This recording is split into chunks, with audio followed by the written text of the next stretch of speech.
challenges, we have seen several council services receive national recognition for the quality of their service delivery. This morning we have a relatively light agenda, but nevertheless some important issues to consider. There is cake for lunch, and I hope that will encourage members to progress our agenda efficiently. Nick, can you provide the SEDERUNT and any apologies, please? We have apologies from Councillor Hagman and members not present at the start of the meeting are Councillors Little, Howie and Sloan. We have 38 members present. Councillor Maitland? Councillor Howie's apologies. I'm afraid he's not well. Councillor Ferguson? Councillor Little as well, an emergency at home. Councillor Sloan as well, Chair. Okay, do any members have a declaration of interest they wish to make on any of the agenda items? Councillor McGregor.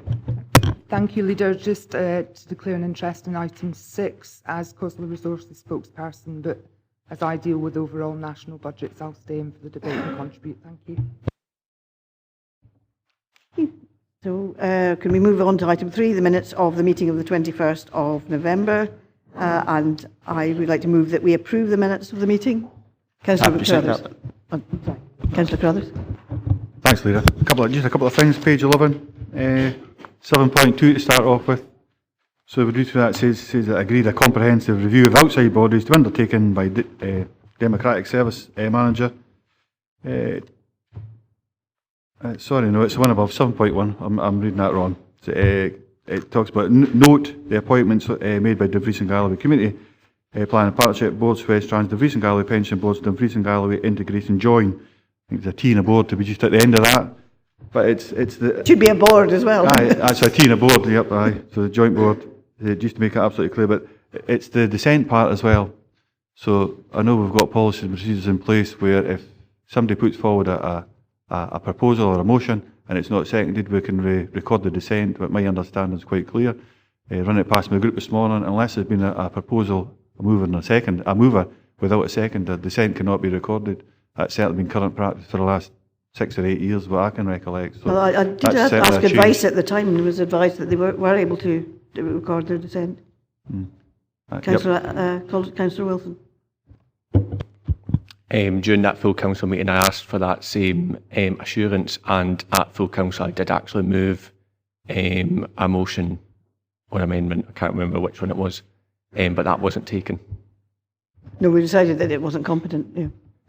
So, I mean, okay. Well, normally I can remember that. So if it had been competent, then I would imagine we would have got a second. But I think it's quite clear in regards to our policies and our practice that if a motion is put forward and you don't get a second, your dissent can be recorded.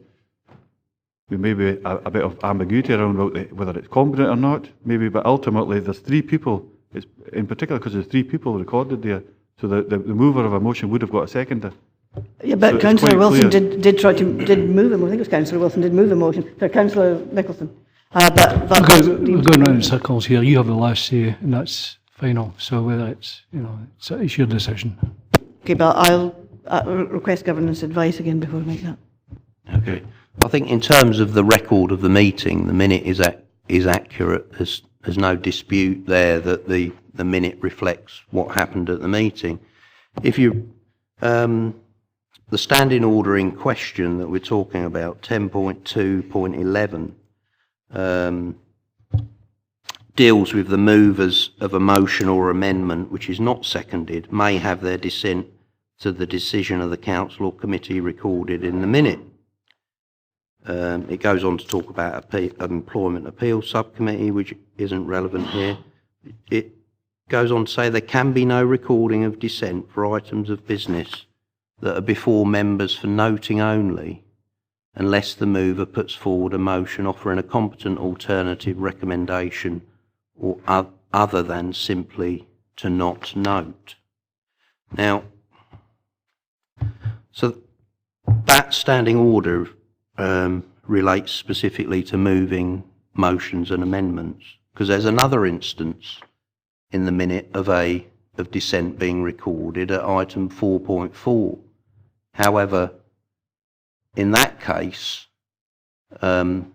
the decision before council wasn't simply to note, it was actually to take action. So that one, for example, would be perfectly permissible within the purview of the scheme as it currently stands. I think it's arguable in relation to the example you've cited about 7.1, because reference to the minute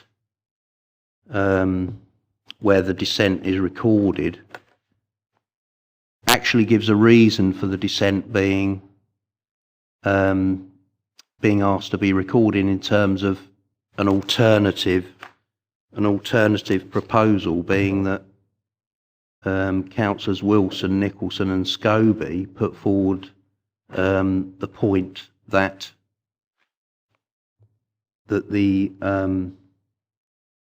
proportionality, it goes back to the debate we had at last council about the basis of proportionality. So it could be argued that they're putting forward an alternative proposal there, which would in fact comply with 10.2.11. Councillor Carruthers? If that was the case, from memory, and it's just been clarified earlier, that there was a motion put forward, but it was deemed incompetent. So unless we're going to allow dissent on incompetent motions, then I don't think it is. Maybe that's better, but that's...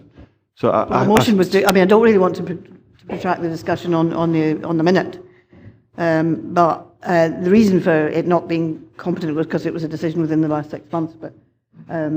Councillor James and Councillor Wilson then... Okay, well, Leader, listen, I hadn't finished there, because I'll put forward a motion that we agree the minute subject to amendment that we take out that paragraph in dissent. I'll move that officially. Okay, do you have a seconder? Okay. Well, personally, I will move that the minute stands, because I think that the minute actually reflects the discussion at full council. I'm happy to second that, Leader. And the T in the board bit as well as part of my motion. I'm quite happy to put the T in the board in it, yes. Can we move to the a vote? Okay. Next, going to get the sheets.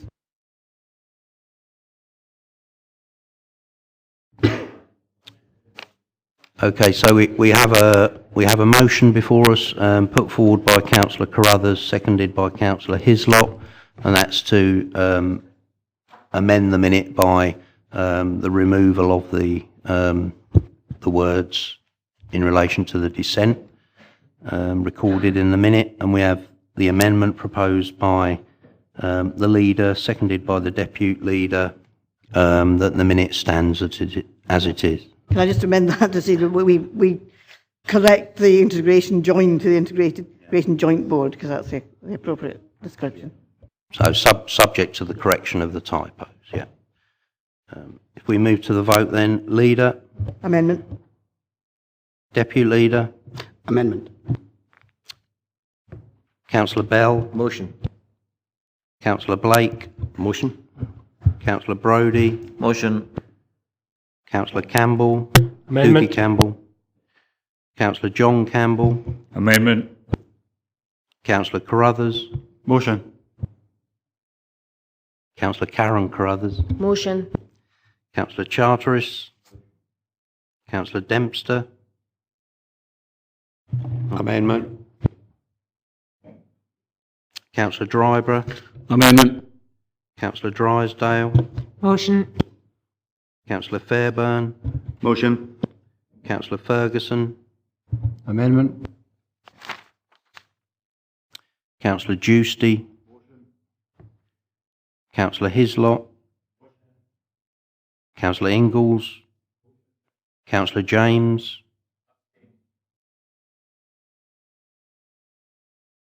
Councillor Johnston?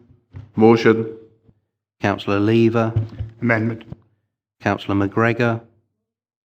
Councillor Maitland? Abstain. Councillor Marshall? Amendment. Councillor Martin? Amendment. Councillor McClelland? Amendment. Councillor McComb? Amendment. Councillor McKee? Amendment. Councillor Nicholson? Amendment. Councillor Ronnie? Councillor Scobie. Amendment. Councillor Stitt. Amendment. Councillor Surtees. Councillor Tate. Councillor Thompson. Amendment. Councillor Wilson. Amendment. Councillor Wood. Motion. Councillor Young. Amendment. Point of clarification, Chair. Councillor Ingalls voted and he wasn't here. Councillor Ingalls, if you look at the minutes, he wasn't here.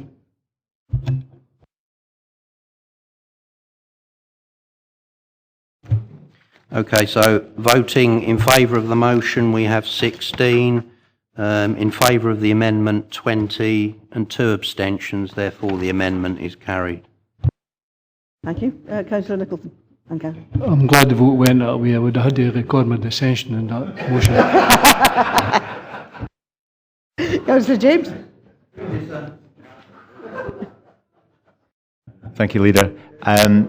You were actually going to call me to speak before the vote. I think you forgot. No, it is because we had, strictly speaking, once the motion has been called, I should move to the vote. Oh, right, okay. But on a procedural point, the standing order, it said may be recorded. And if I remember the history of the golf rules, 20 years ago, we had that word in the golf rules a lot, and we took it out because it just wasn't clear what it meant. So does it mean, for example, that it's in the gift of the chair to record the dissent or not, which has been explained to me that is the case up until now, or should it be replaced by shall? That would be a matter really for the review of standing orders to subcommittee to consider whether we need to make changes to the standing orders. Can we move on to agenda item number 4 on the Borderlands Inclusive Growth Deal? This report is the latest in a series of reports Council has considered on the growth deal and presents a collaboration agreement referred to as the agreement that will establish the formal governance for the Borderlands Inclusive Growth Deal, referred to as the deal, and seeks members' approval for Council to enter into the agreement. The report also describes the operational requirements for the deal and the requirement to establish a programme management office to support the delivery of the deal and underpin the formal governance arrangements. Members' approval to contribute to the revenue funding for the programme management office together with our 4 local authority partners, is requested. The report also indicates ongoing work to establish council resources required to deliver programmes and projects within the deal. Given that the subject matter of this report is within the delegations of the Economy and Resources Committee, it is requested that delegation is withdrawn to enable Council to expedite this matter today. So can we agree to remove delegation from Economy and Resources?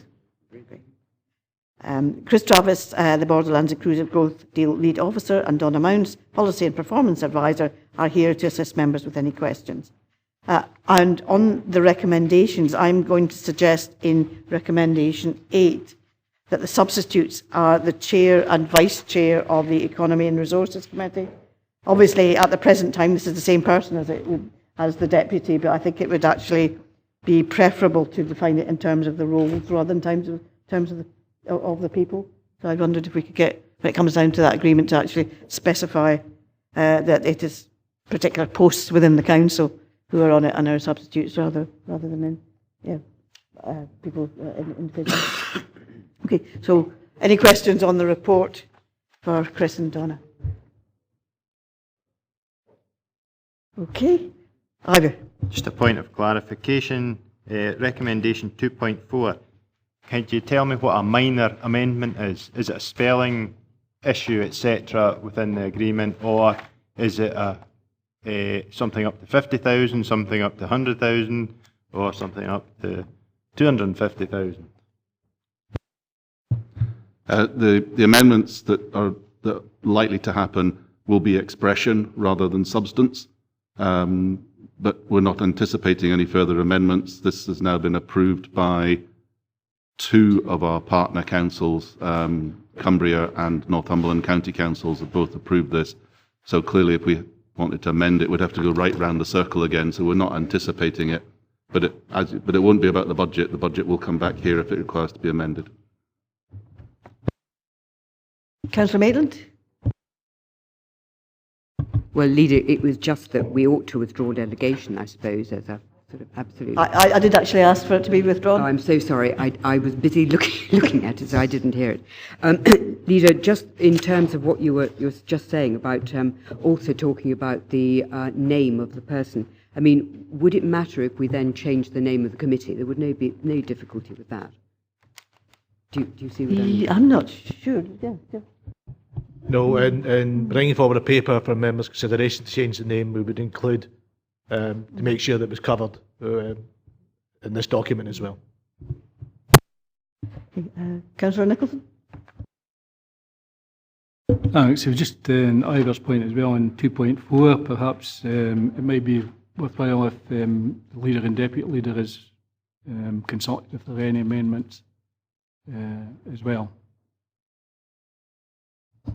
Yeah. Yes, I'm quite happy to take that suggestion. Councillor Carruthers. Councillor Nicholson just picked up, I was going to say, same point, 2.4. I think it's important that the council has oversight via the elected members being both a leader and deputy leader as well. But at paragraph 3.4.3, and it's referenced in recommendation 2.6, so it talks about the overall annual revenue budget in regards to the PMO and our share of that. So the obvious question I think came up within our group was, okay, that's £130,000 almost a year.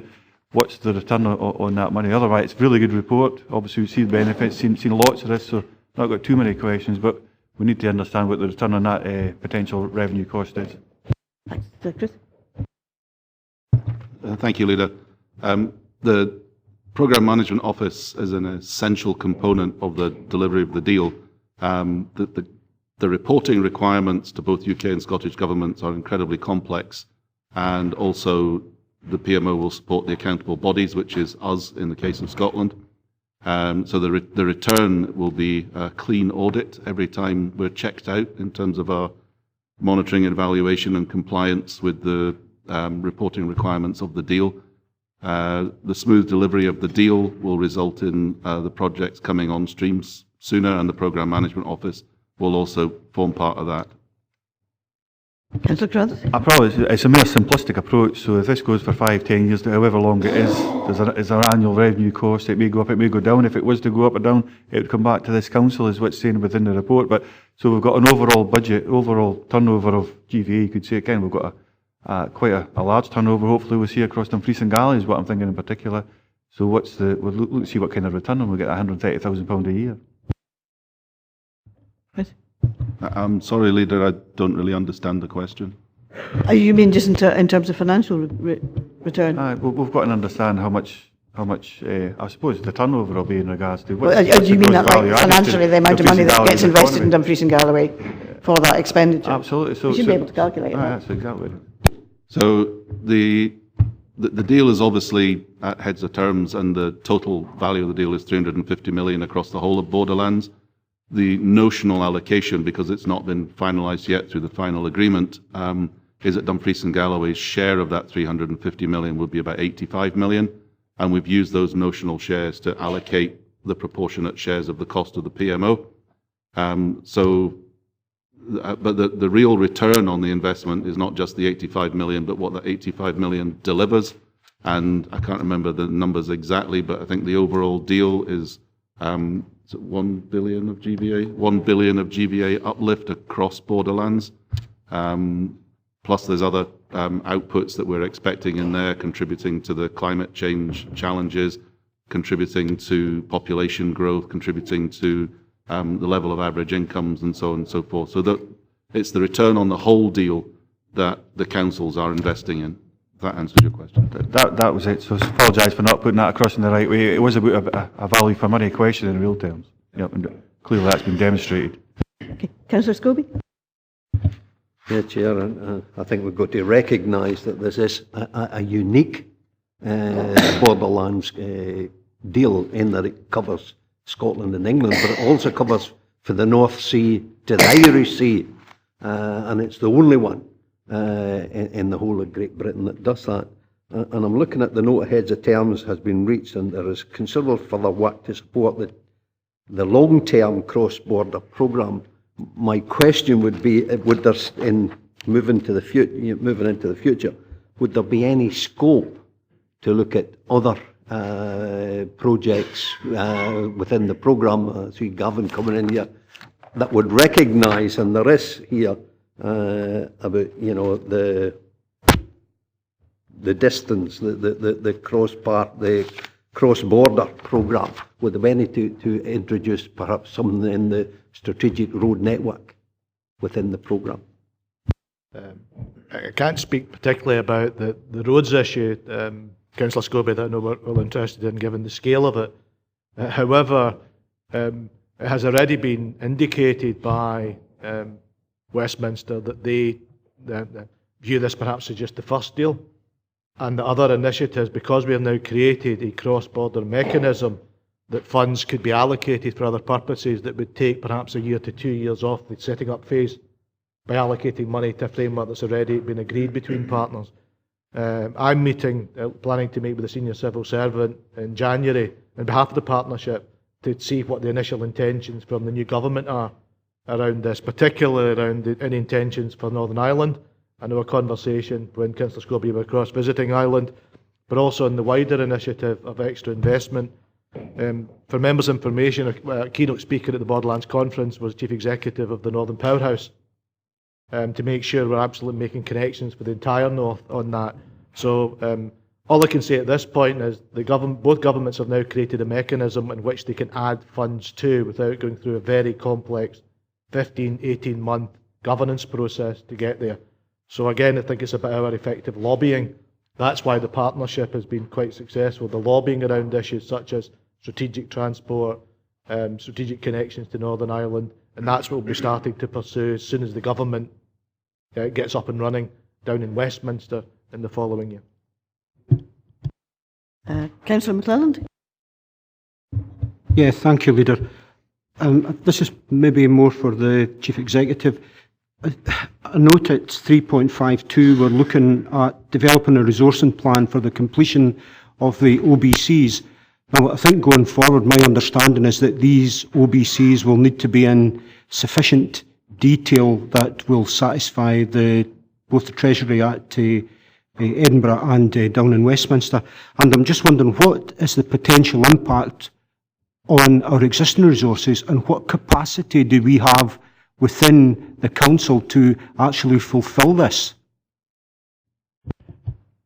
I think in answering that, I think we also need to consider what opportunities and changes the implementation to the 1st of April of the Enterprise Agency will be, to make sure that we have an efficient connection between the three. It would be our intention to bring a report back to Council setting out both the future of our internal resources in light of the enterprise company and what resources we would need to complete the line business cases. And I know that Lorna and Chris are working on that just now with Steve. So it'd be our intention before we set full Council to come back with that resource expectation that would cover the next 3 years for members' consideration before budget is set. At the moment, I think one of the great unknowns is exactly how much heavy lifting the new enterprise company can take until they've got their staffing and structures fully sorted out. But that's why we're all working towards the same timescale with Scottish Borders to bring reports before Councils in advance of budget setting.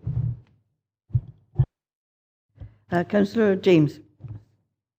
Thank you, Chair. I'd like to make 1 or 2 observations about the Borderlands process we've been through, and then perhaps I have a question more for fellow councillors rather than the officers here. But in my opinion, as councillors, we didn't engage deeply enough with the Borderlands process. It really sort of passed us by, and when we did put forward a project, which I did, it wasn't really much opportunity to argue for that project, or even we could have argued against projects which we thought were less worthwhile.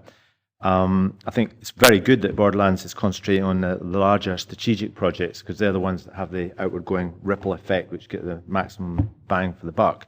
And I'm wondering whether we can learn lessons from this going into the SOSE era. SOSE are looking to have about 170 employees. Well, reflecting back to Borderlands seems to have a very light structure because it's based around very few key projects.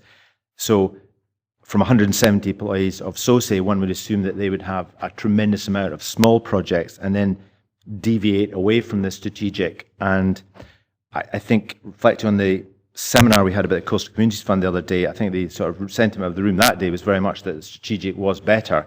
And I'm wondering whether councillors could learn from the Borderlands process that we need to engage more with these funding opportunities. And if we believe in the strategic, we should argue for them, because I think that's very much going to be not the case if we let SOSE run its course.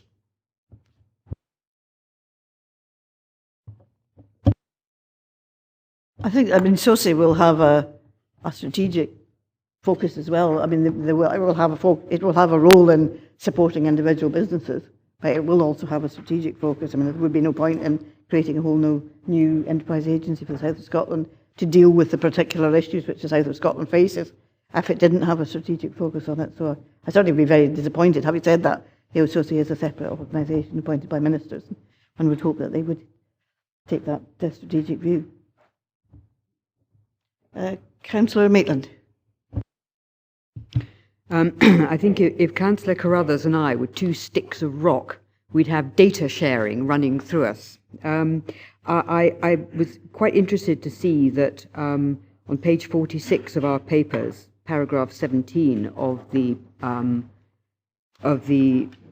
agreement, data sharing gets a whole paragraph, and I just wonder how confident we are that that will actually cover the requirements that will be there for people to collaborate. Absolutely. We've been very effective in sharing data to this point, and actually it's so much easier to share data with another local authority regardless of its country than it is between internal public bodies in Scotland. But actually this has been through our lawyers, and I can't tell you how that's why it's been delayed. So all lawyers and all councils have been through this, and actually this was the least contentious part between the local authorities. So I can absolutely assure that up to this point we've been sharing all aspects of key economic data, and it's absolutely crucial in moving forward. So this will actually be underpinned by some operational documents that will set that in stone, but actually none of our lawyers view this as a particular stumbling block in relation to local government sharing. Okay, Councillor Thompson. Thanks, Leader. I'm actually looking at the appendix on page 75 and 76 for the remit of the Economic Forum. So each of the local authorities, the participating authorities, will have a job to do in order to appoint through our own processes people to the Economic Forum. I'm just wondering, will members have sight of that? Will it come back through the normal Employment and Appeals type committee in terms of us being able to agree the two appointments? And is there a set criteria already available in terms of what type of applicants we, along with the other 4 local authorities, will be looking for? And will that be consistent across the 5 local authorities? Chris? Good question. The intention is to recruit to the Economic Forum through a Borderlands-wide advertising process, and then applicants from each of there will be 4 geographies, because Carlisle is a subset of Cumbria, will be given the applicants from their own area, and then we have determined, because there are different approaches in each council on how we handle matters such as this, that each council would have its own process for selecting and appointing or recommending the appointment of 2 individuals to represent that council's area on the Economic Forum. We haven't established what that process will be. Our priority at this stage has been to get to the point where we can formalise a collaboration agreement.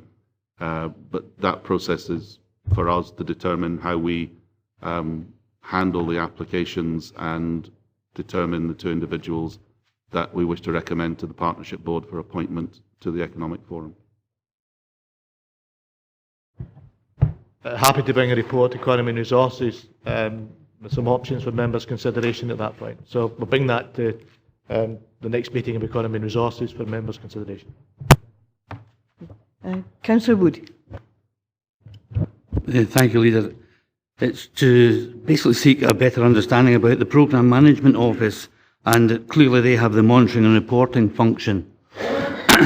So they're reporting back to the Partnership Board and the Scottish Government and the UK Government.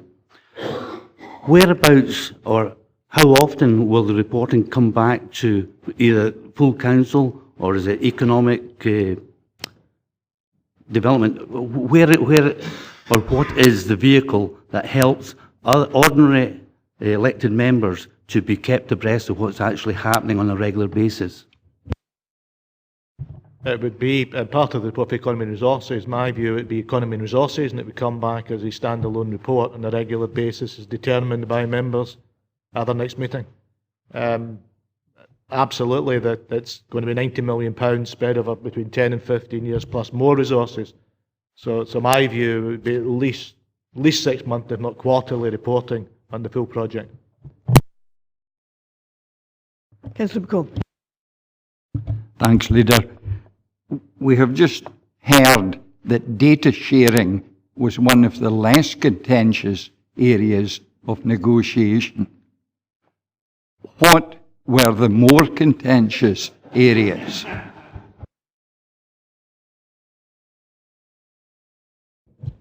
I think the more contentious areas with how we agreed the budget was absolutely the most contentious area between 5 different councils.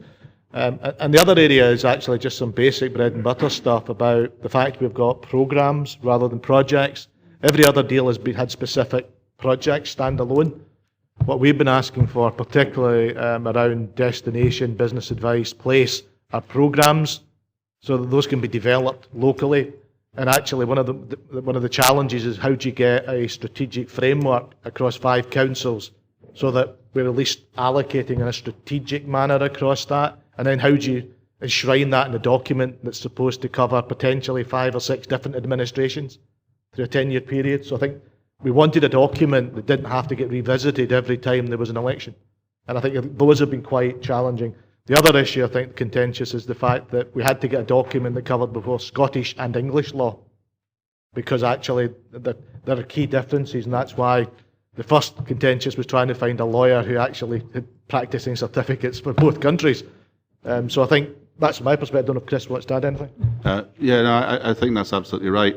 I have to say, amongst the officer group, the trickiest moment was determining whether this agreement should be governed by English law or Scots law. And it will be governed by Scots law. Okay.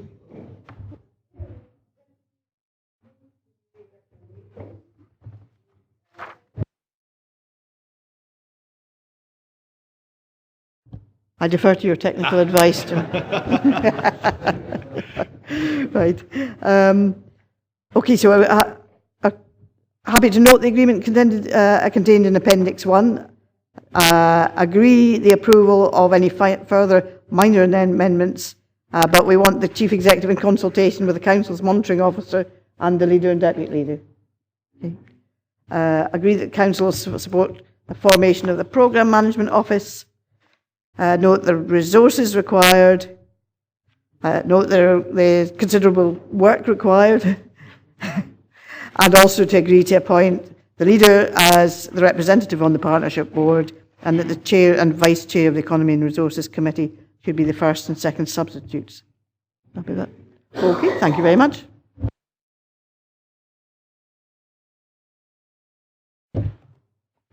Fifth item is the governance arrangements for the Integration Joint Board, which has its T and its board this time.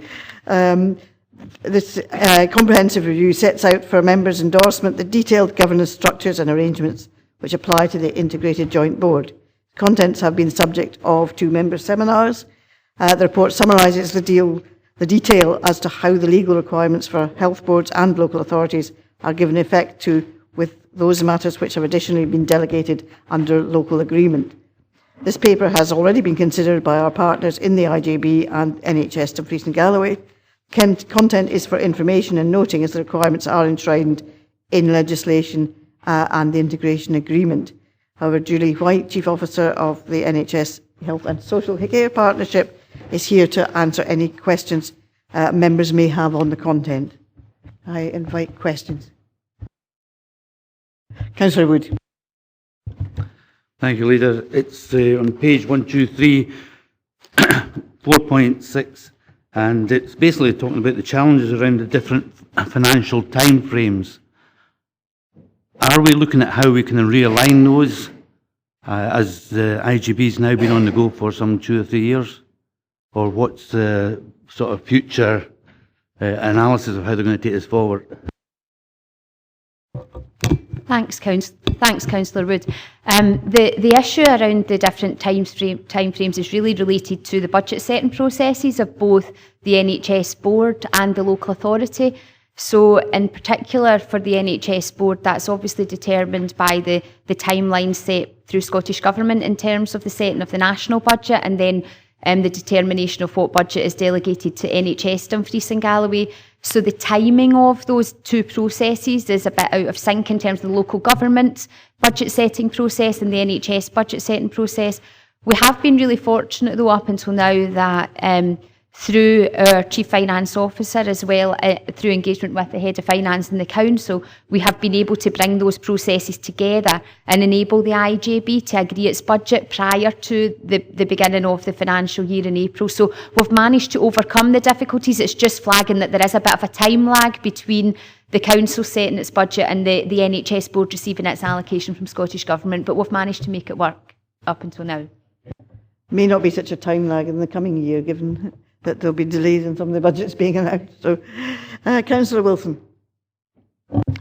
Thanks, Lydia. It's more a general point. I'm looking at figure 1, the governance map, and it doesn't strike me that there's been much integration. I don't think that that's unique to us. I think it's most probably sort of the way in which the legislation and certain frameworks are in place.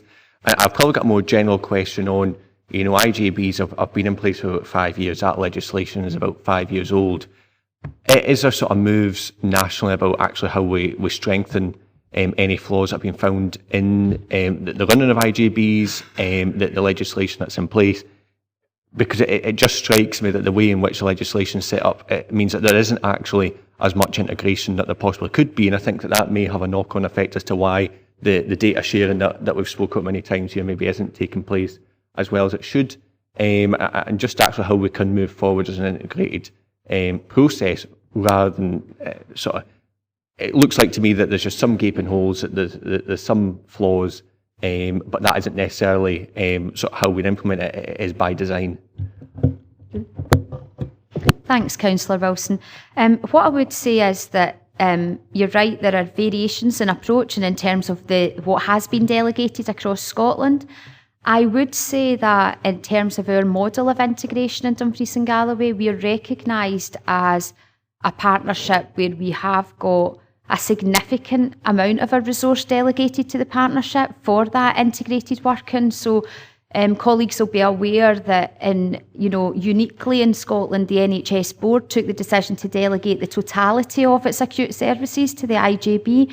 And the reason for that was that it was felt that the best way of delivering our vision for integration was to have that whole transparency of the resource right across the health and social care system, and that the board didn't want to create an unnecessary divide between those hospital functions that were delegated to the IJB and those that were retained by the health board. So actually, in terms of what is integrated in Dumfries and Galloway, I think that we have, I think we have taken, really quite significant steps in terms of delegating significant proportions of our functions to the IJB.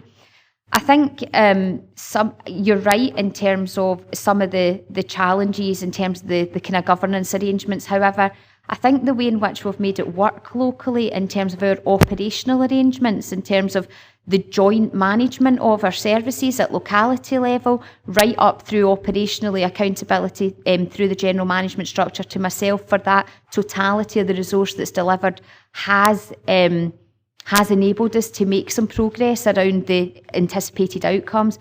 But there's no doubt that figure 1 shows that I was tasked with the 2 chief executives to describe as simply as possible the governance arrangements and how integration should work. Figure 1 shows that this is really complex, regardless of our intention to streamline it and make it as simple as possible. It's complex legislation. But what this describes, I think, is that we have now reached clarity on what the IJB is responsible for in terms of strategic planning and commissioning. and what the Health and Social Care Partnership is responsible for in terms of delivery. In the early days, we were all quite confused, including myself, when we talked about the IJB and the Health and Social Care Partnership as though they were the same thing. So the IJB is that strategic planning body that's responsible for strategic commissioning. The Health and Social Care Partnership is the body that's the delivery arm of the Health Board and the Council to integrate our services. And that's what that map tries to show, but I absolutely appreciate that it is, you know, quite detailed and complex, but it really is just describing how the legislation is implemented locally.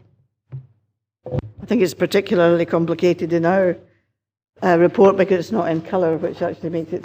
I mean, that's not your fault, that's the way it's printed off. I managed to get one off to print off a coloured one, and it is a little easier to understand. I think there is actually an issue about, with all legislation, you don't really know how it works until it's actually being implemented, and there could be issues which actually, in practice, could inform how the law could be improved. I just, you know, I think maybe partly what Councillor Wilson is wanting to know is whether or not there's any feeding back into government as to actually it doesn't work quite so well in this way, and we maybe need to look at some amendments to the legislation. Could I say just something? Just very recently, the two chief executives and myself were invited to go to a national meeting with the Cabinet Secretary in attendance, where we as a partnership, I was invited to speak at that event around our model in Dumfries and Galloway and around the challenges that we've faced and also the progress that we've made. And there were a number of other partnerships that were also invited to speak at that event. And that was an opportunity for us to feed back to government about the challenges that are faced around integration in order that they may or may not take decisions around changes to the legislation around that. But it was really just intended to feed back at a national level about the risks and the challenges that are faced. And certainly whilst this is very complex, you can imagine with one health board and 3, 4, 5 or 6 health and social care partnerships working as part of that, the model's even more complex than other parts of the country. But there has been that very recent opportunity to feed back directly to the Cabinet Secretary, and I understand that those events are planned to take place more regularly in the future. Councillor Scobie. Yeah, Chair, it's maybe just building on what Adam was talking about, the flaws, the 5 years that it's been in place. And I'm looking at Julie's first 1.2, integration health and social care services intended to ensure that we are providing the right support to individuals in the right place and at the right time. And I heard Julie speaking eloquently at the annual reporting on this very subject, and those were the 3 topics that she spoke of. And then I look at page 112, I think it is. So what locality teams, what they're responsible for, and one of those is care home services. And I relate that back to 4.45 in the process, the responsibility, and then the process through to direction from the IJB. Now, given that there has not been a report that has been made both here and at area committees, that we have not seen an increase in delayed discharge, and this will not come as a surprise to Julie, that I've raised it on each and every occasion, that we've seen an increase in delayed discharge, and it's now an all-time high. Will we see anything in 2020 that will see a direction towards the council and the NHS working together to provide where it's needed the care homes? And I make reference to Stranraer, where we have a huge shortage or a shortage of a care home and a sufficient number of beds. Will we see this and direction being given that we move forward to provide that, as it says at the very beginning, the right support to individuals in the right place and at the right time? Thanks, Councillor Scobie. There's a few things I'd like to say in relation to Councillor Scobie's points. If I could just say a bit about delayed discharges in terms of where we're at as a partnership, I absolutely recognise that it is one of our key risks to us as a health and social care partnership in terms of the number of delays that we have within the system. We have at any one point in time, around 20% of the people who are in the Galloway Community Hospital, 25% of people who are in DGRI, and over 50% of people who are in our cottage hospital settings could have their needs better met in a different environment. And that has led to us very recently within the Health and Social Care Partnership taking some quite significant decisions around the delegated budget to us within the partnership. So we have just recently, because a significant proportion of people who are delayed because they're awaiting packages of care at home, we have increased the resource to the Council's Care at Home service, invested over £600,000 in the Council's Care at Home service to increase carer capacity in the community to address the challenge of delayed discharges, particularly for individuals living in the more remote and rural areas where it's becoming even more challenging to deliver care at home. We have also significantly increased our resource in our reablement service, which is currently called STARS, that people might be familiar with, which is a service that supports people either to avoid admission to hospital or to support discharge to regain their maximum levels of independence in the community. And that's provided through nurses, physios, occupational therapists and healthcare support workers and carers, providing support in people's own homes. We've increased funding for them by 25% in recognition that the more people that we can get through a reablement pathway, the evidence is that the majority of people who go through the reablement pathway come out at the other end with less requirement for a care at home service. So that will mean that not only is it the right thing to do for individuals to optimise their chances of regaining their optimum levels of independence, it also will mean that that care at home resource that we do have will go further because it will be being delivered to those who absolutely require it. And we're also having conversations with our independent providers in the third and the independent sector around how we can work with them to make the delivery of care at home services more efficient. And there's a number of things that we're doing. So I am absolutely focused within the Health and Social Care Partnership around us addressing the challenge that we've got around delayed discharges because of the impact it has both on the individuals who are delayed, but also potentially on those next individuals that require our care and support. If our system is as busy as it is just now and as full as it is just now, ultimately the impact can be on that next person requiring urgent and emergency care who is arriving at the hospital, and we may, our ability to deliver the appropriate level of care and support may be compromised because we have too many people in the wrong place. So our focus is absolutely on addressing the challenge of delayed discharges. And the things I've just talked to you about the decisions have been taken in the last sort of couple of months. So staff are starting to come online, and I am hoping that we will start to see an improvement in our delays over the coming months. In terms of the care home issue that Councillor Scobie also raised, the IJB did issue a direction to both of the Council and the NHS Board some time ago around the Transforming Wigtonshire programme. And the outcome that's expected from the Transforming Wigtonshire programme is for us as an IJB to receive some options around what the future model of service looks like in Wigtonshire.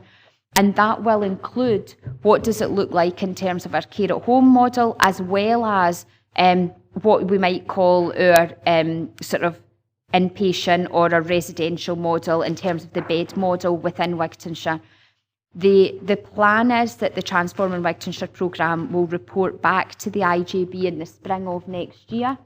So in the spring of 2020, it will report back with the options for the IJB then to make a decision around the next steps, and it will be at that stage that the IJB would issue a direction back to either the Health Board or the local authority. So that work is on time. We had said we would do it for 2 years. We started it just around 20 months or so ago.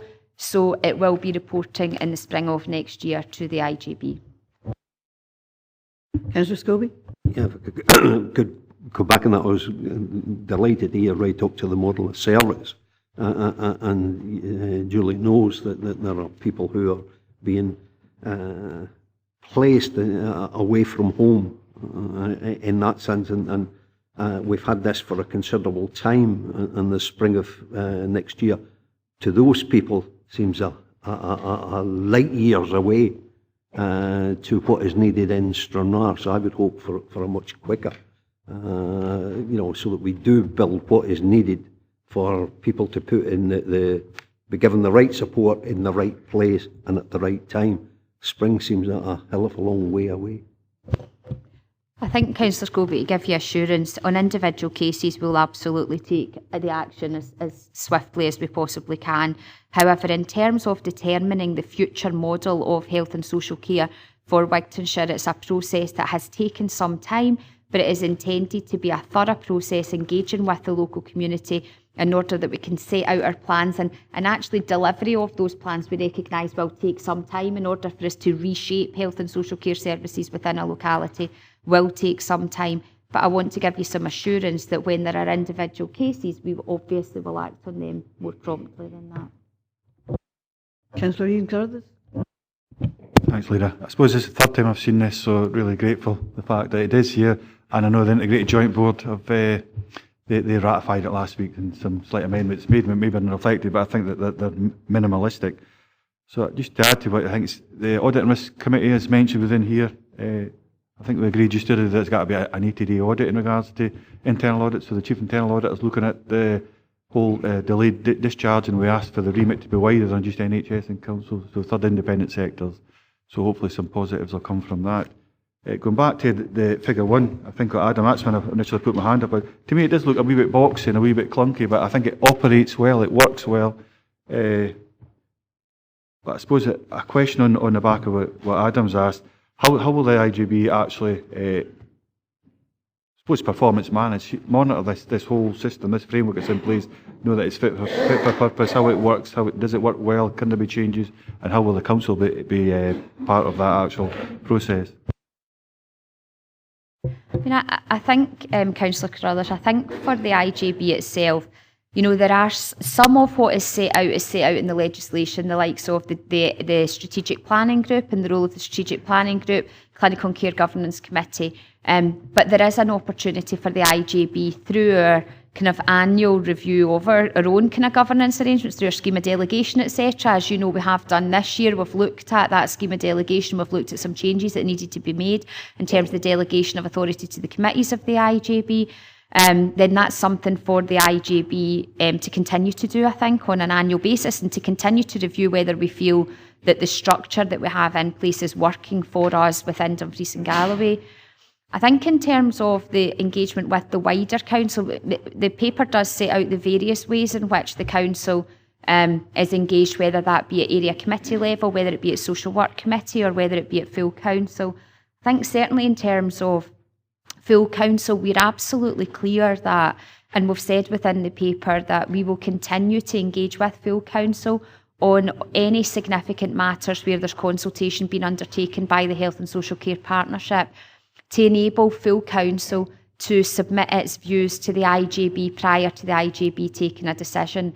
And I think what we did last month at full council was we brought the paper on the day services review that was undertaken prior to it going back to the IGB for a decision to be taken, and that enabled then the views of the local authority to be made known to the IGB prior to the IGB taking its decision. So we do have, and the paper sets out a range of other ways in which the council will continue to be engaged as it is a key partner in the integration of health and social care.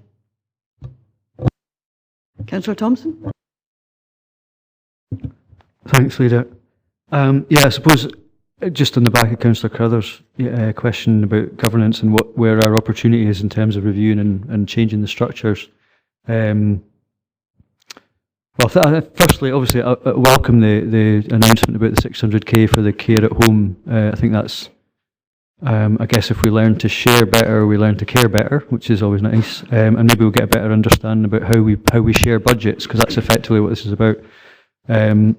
Also, in light of your previous responses, it would seem it takes as long as it takes to go as fast as you can in terms of like how we make changes to deliver the care when it's needed at the right time, at the right place. But I suppose in terms of the governance itself, the question is, ideally as a partner, it would have been nice to have seen this prior to the ratification, But obviously that's maybe a diary timetable, an issue that it's just one of those things, because this has already been agreed effectively. And what we're doing today is effectively approving the governance models, which is kind of what Councillor Carruthers seemed to be talking about, and apologies if I've misinterpreted that. But my question goes to page 175, which is about the committee structure, if you like. And there's a couple of things on there, and maybe this has been updated, but this is to do with 1.4. There's a few question marks there at the end of that, as if it's maybe a track change or something like that, still to be updated in terms of substitute voting members. And similarly, at 1.5, which seems to have been highlighted a different colour, it refers to Katie's comments as per, and I'm just, obviously it's probably a typo, it's an oversight maybe, but maybe it would be helpful to get that corrected. You're probably aware of that already, having seen it 3 times. The other thing is the risk. One of the things in the integration scheme, it sets out specifically a clinical and care governance and a risk management subgroup. Now, I'm not clear from this what the risk management subgroup's delegation is alongside the audit and risk committee, and I'm just wondering if one kind of subsumes the other into it, and that sort of serves the purpose. So just a welcome wee bit of clarity on that. Thank you very much. The issue of the 175 is actually picked up at the IJB, and my understanding is this is a minute of a meeting rather than, it's just not very clearly shown in the papers, but that's actually a minute of a meeting, and there's a discussion at a meeting, so that's why it looks a little bit strange. And I think, apologies, the integration scheme shows some track changes over time, so they should be taken out. However, I would highlight that Councillor Thompson, you asked about the opportunity for the council to review the integration scheme. So the integration scheme that's as Appendix 1 here is due for review by March 2021.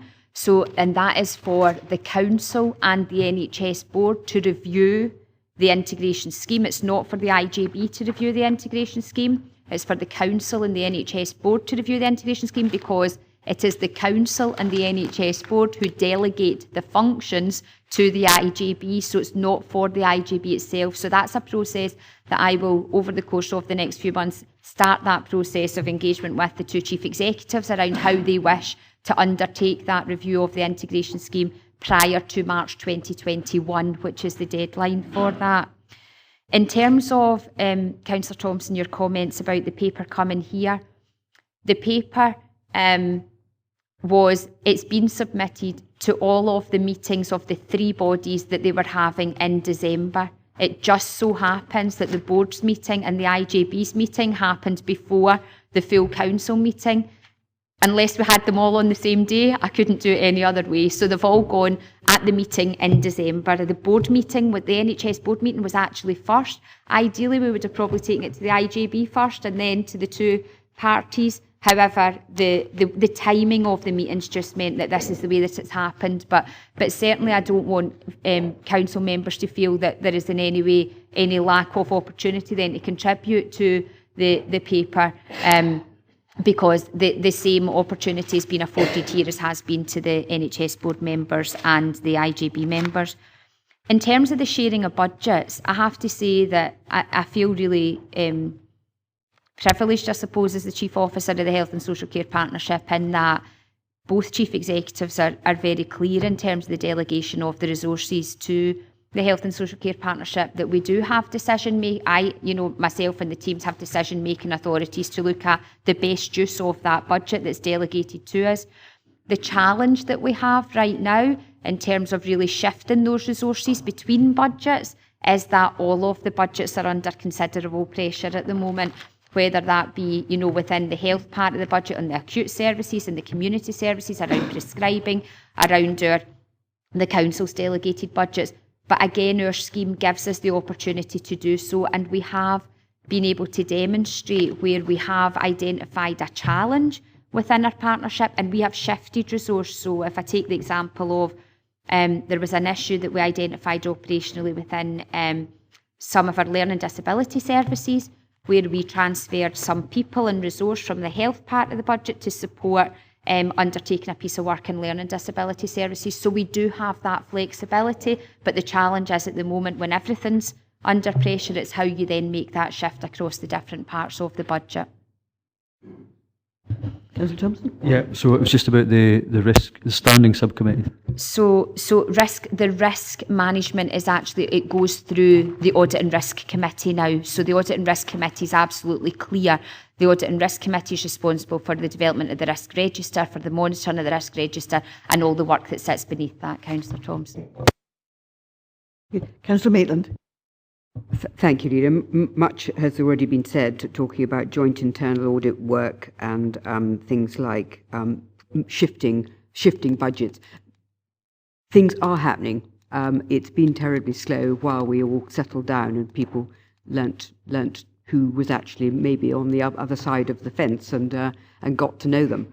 I will say the thing that, again, banging on about the data sharing, actually, I think we are beginning to see some light on that. And I don't know whether my fellow elected members would agree with me, but finally, I really do feel that there probably is an advance being made.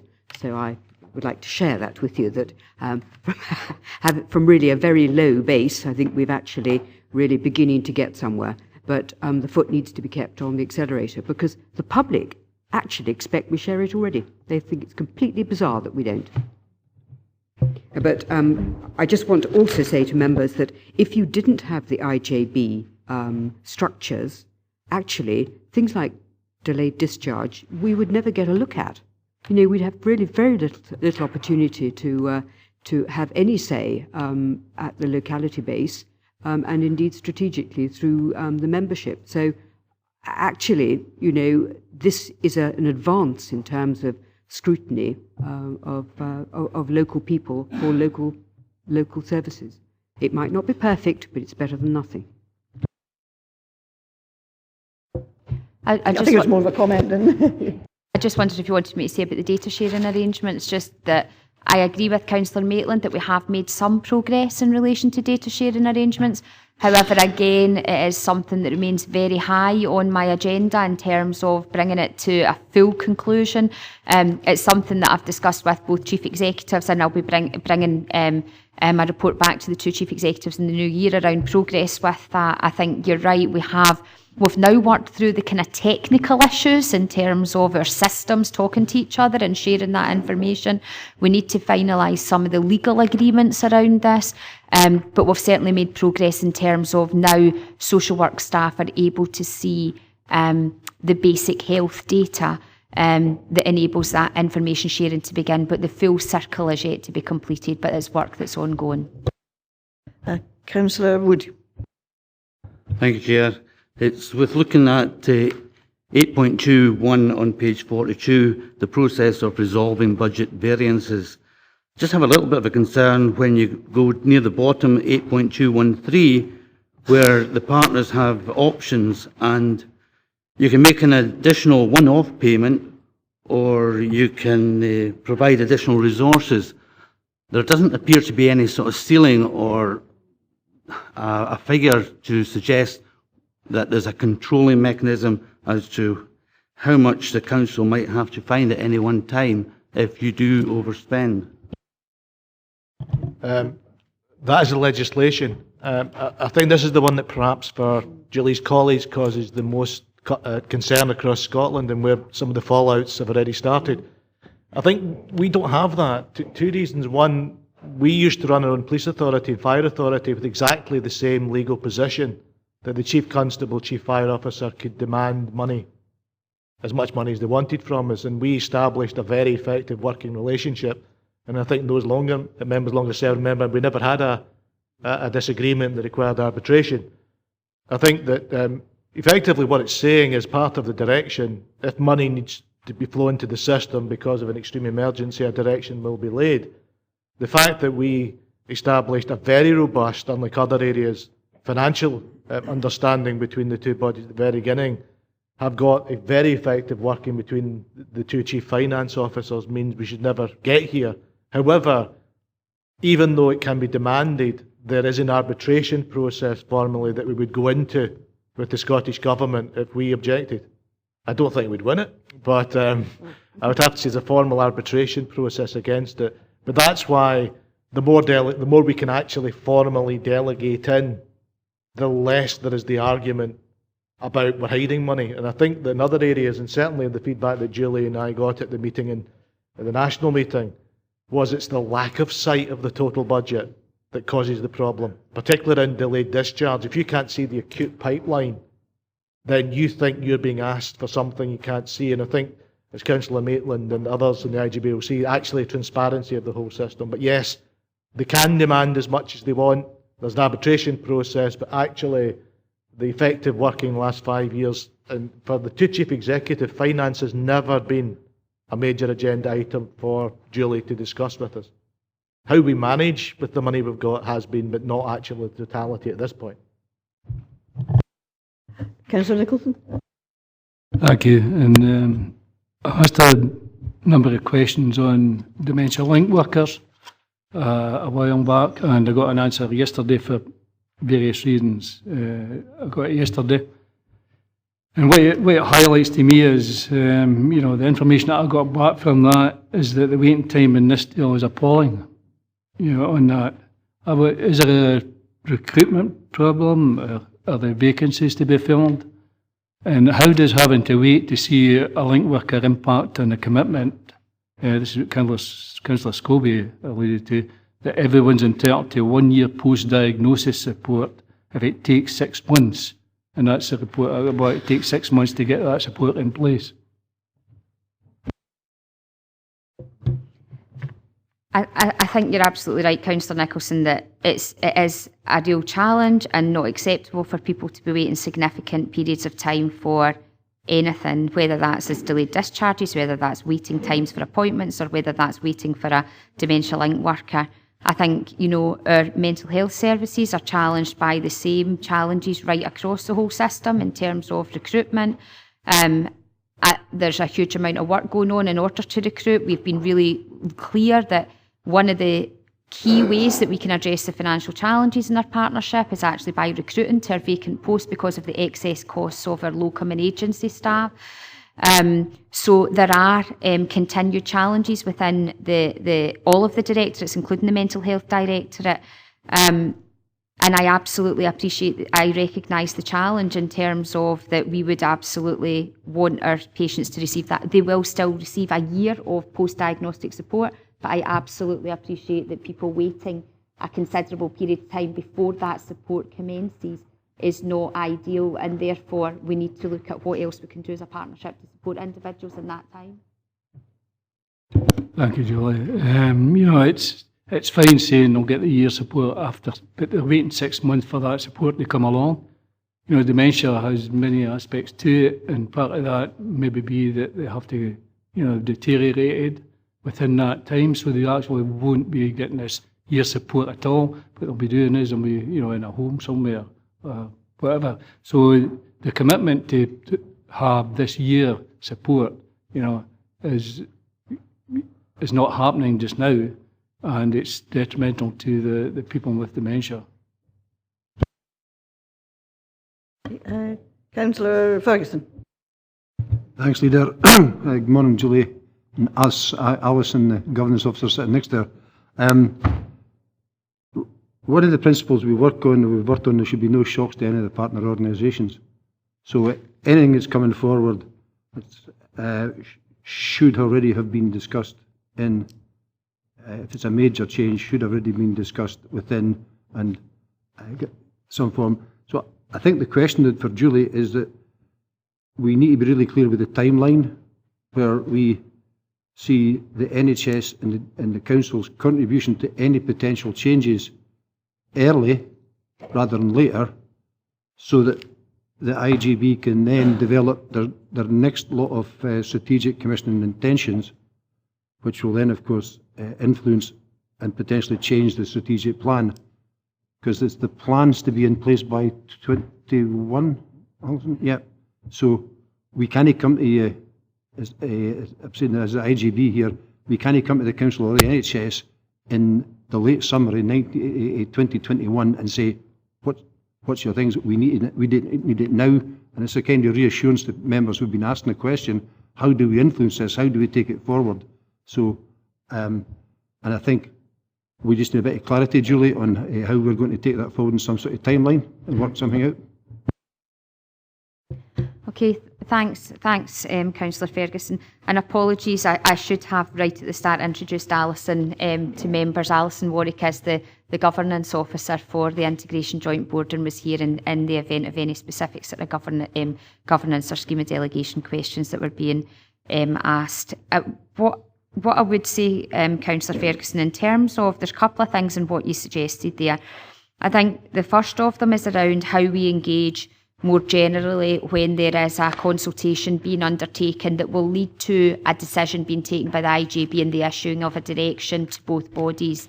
And again, I think we have demonstrated through the work that we did on day services recently that yes, we consulted with full council at the end of that process, but I'm hoping that members of Social Work Committee would recognise that there was significant engagement with Social Work Committee throughout that period of that review, and that a number of times Linda Owen from their strategic planning team attended Social Work Committee to update on progress with the review, to engage with members around that.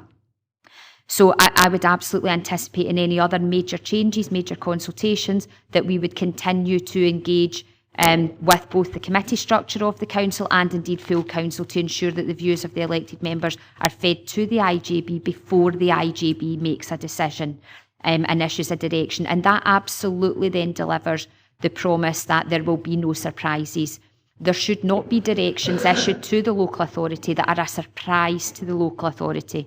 That doesn't mean to say that there may not be directions issued to the local authority that the local authority doesn't like or doesn't fully support. But they won't be a surprise because there will have been that engagement and that consultation. But ultimately, the IJB will take the decision around the issuing of that direction. The second thing that I would say in relation to your comments, Councillor Ferguson, around the strategic plan development, you are right that we are coming to the end of our first strategic plan, which will come to an end in March 2021. And we're in the process of developing our next strategic plan for the next 3 years around health and social care. So there is a process that we are bringing together, which will look at how we engage with all of our stakeholders, including the local authority and the NHS board, but importantly with our third and independent sector colleagues, and also most importantly with our local communities and the people that use health and social care services. So that timeline and that process has been pulled together by colleagues in our strategic planning department, and I'm more than happy to share that process with elected members and to get some feedback around how and where and when you would wish to be engaged in that process. Thank you. Councillor McGregor. Thank you, Leader. I'm very aware that Dumfries and Galloway is actually punching well above its weight nationally in the delivery of this and the progress, and I think that's to be commended. And I thoroughly enjoyed the conference that we had at the Bridge. I found it very, very insightful and informative. I just wonder, we're aware that funding has increased by 3% last year, and there was additional flexibility around previously ring-fenced funds.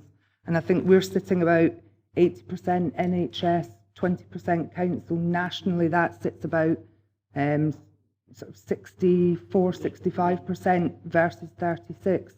What's the expenditure rates in comparison? Sorry, 71 to 29, with an expenditure of 64 to 36. If we're sitting at 80-20, what's our expenditure rates looking like in comparison? Because it would appear that nationally, councils are overspending what their contribution is, and the NHS element are underspending what their contribution is. And I think that that balance needs to be looked at.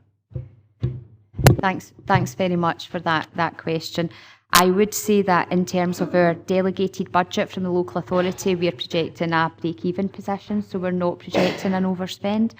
And within the NHS delegated budget, we are currently predicting an overspend in the NHS element of the budget.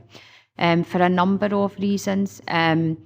There is an overspend in relation to our prescribing budget, and I've spoken here before about the challenges of our prescribing budget. It's a significant percentage of our budget, and we're doing a huge amount of work with our GP community around looking at delivering efficiencies in our prescribing. But that again is something that I think we need to be engaging a lot more with our communities around that in relation to prescribing. Another one of our significant cost pressures is related to our recruitment challenges. And the expenditure that we have on locums and agency staff for essential clinical and professional posts, and if we're unable to recruit to them permanently, we bring in the locum and agency staff. We know that there's an excess cost for us just now in the our budget of around £5 million. If we could recruit to all of those posts that we are currently spending locum and agency costs on, we would save £5 million in our partnership. So those are some of the key. We also have got a little bit of pressure financially in the health side of the budget around delivery of access targets, so waiting times targets, and us paying additional resources in order to try and hit our waiting times targets. So that's causing a bit of a cost pressure as well.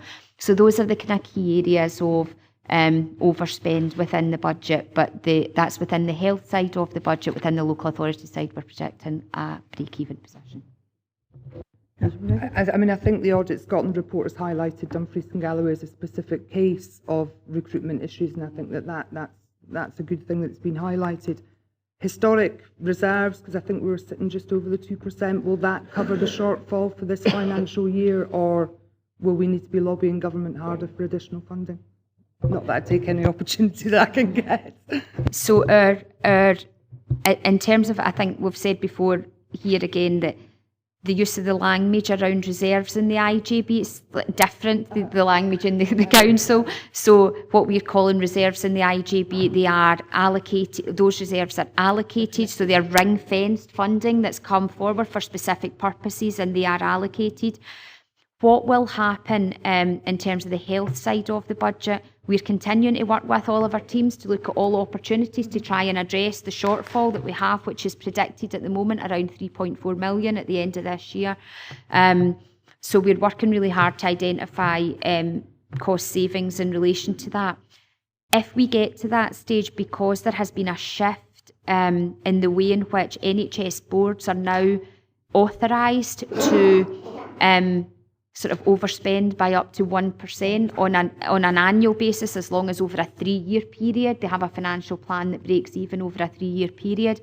So we would stay within that 1% if we hit the 3.4 million. But what that ultimately does in terms of the budget that's delegated to us next year is increases that financial challenge and that pressure by that 3.4 million. So we're working really hard to try and address as much of it as we can within this current year, but it will ultimately just lead to an increase in terms of our savings requirement next year from the NHS side of the budget. Councillor Rybrew. Thanks very much, Chair. I think the Integrated Joint Board's multifaceted and multifunctional, and there's a whole range of different partnership working going on. One of the partnership working, of course, is in the housing side of things, and then recently, for my sins, I've been appointed as the chair of the Housing Forum, Strategic Housing Forum. I think I've got a question and an ask as well. The question is, where do you see the future, and we've talked about delayed discharges, having the potential for step-up, step-down facilities, but also an ask to perhaps have a meeting with you to discuss where you see the IGB and RSLs and the Housing Authority actually working together. Thanks very much, Councillor Driver. I absolutely think that, housing and the provision of appropriate housing and adequate housing is absolutely integral to the delivery of health and social care for the people that we serve.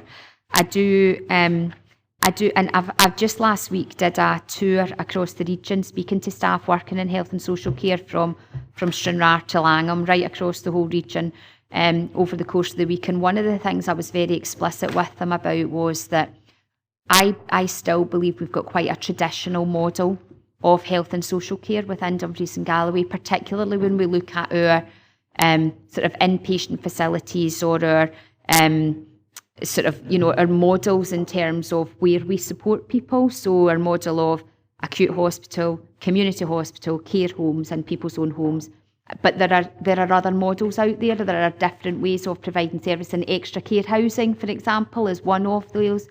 And it is something that colleagues within the partnership, we are having conversations. We are developing at the moment what we're calling our particular needs housing strategy, which is looking at, for people who access health and social care, what are the particular needs of those individuals in relation to housing, and we're doing that in partnership with our housing colleagues. And that's something where we're identifying the need for us to really think more strategically about what some of those models might look like moving forward. So we're having those discussions. We're in the process of developing that plan at the moment. And I would be more than happy to meet with yourself to talk about that in terms of how we forge those links between the partnership and the Housing Forum. Okay. I'll take Councillor Ian Carruthers, and then I suggest that we move on to our next item of business after that.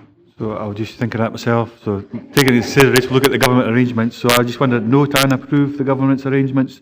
And 2.2 maybe note that this paper was presented to the Integration Joint with NHS, just for the matter of fact. But we've had a good discussion on it, Leader. Yeah, agreed. We're happy to approve the arrangements and to note the paper has also gone to the IJB and NHS D&G. Okay, thank you. Bye.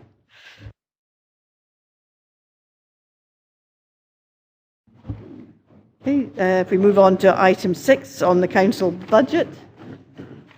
This report provides members with an update on the budget process timetable and to provide feedback from the consultation on the officer budget options for the council budget 2020-21. The process to get us to this stage has been undertaken in accordance with the timetable agreed by council in June this year and has built on the good work carried out previously. While no process is perfect, I believe the work carried out this year will put us in a place where, while we have difficult choices to make in the face of ongoing fiscal pressure, we have the fullest of information and the views of customers, staff, partners and the wider public to consider as part of our deliberations, which can only be of benefit, and we are certainly at a far better position than we were at this time last year. Representatives from the Labour's, SNP, Independent and Socialist groups met yesterday afternoon to discuss which options from the internal options could be agreed today and which might require further information before coming to a decision. Unfortunately, no members of the Conservative group were available. I know that Councillor Carruthers was at the Audit and Risk Committee of the IJB yesterday afternoon. However, I have emailed their group leaders and finance spokesperson with our suggestions, and I believe the groups had a chance to have a look at them. The stakeholder engagement options were not discussed, as these will be subject to further discussion with stakeholders in the new year. Paul Garrett, Head of Finance and Procurement, and Kirsty Peden, Community Engagement Manager, are here to assist members with any questions. And I believe has it been the options been that we were suggesting we agree? I thought they were going to be. Could those be circulated to everybody? Councillor Wilson. Thank you, Leader. I think to start, I just want to thank all the staff who were involved in carrying out the stakeholder engagement over the last couple of months. I think that we all appreciate that it certainly doesn't happen overnight, and that the number of people that our officers have spoke to about the situation that we find ourselves in, but also how we managed to tackle that and get the public's feedback is quite a mammoth task. At this time of year, we usually have a financial settlement to consider, discuss, but most importantly, allow us to take the next 2 months to consider that and to set a budget at the end of February. And of course, the Accounts Commission have said this morning in their report that councils over the last couple of years have borne the brunt of cuts in Scotland. But of course, this year, we don't know what that budget will look like for next financial year, and we are no closer to getting there. So over the last couple of years, we've been able to take that 2 months, and obviously at Policy and Resources, as a past committee, we'd consider that financial settlement in January. But of course, we don't have that, and we aren't quite sure when we will get it. And I think that what we need to get today is probably an understanding across groups that essentially our budget setting process timetable is essentially out the window, and that we need to be prepared for what that might mean as a council. I personally am quite satisfied that we do have finance, procurement and transformation in January, where an update, if it is available, can be provided, and that realistically we still need to meet on the 28th of February to set council tax to meet the deadline, but also to allow for the administration to be carried out.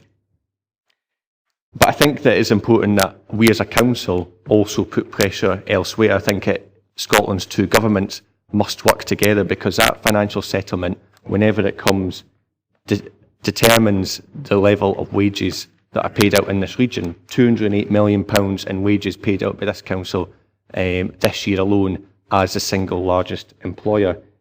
We've just spoke about health and social care, another £76 million for health and social care depend on that financial settlement that comes from the Scottish Government, of course, after a budget is set by the UK Government.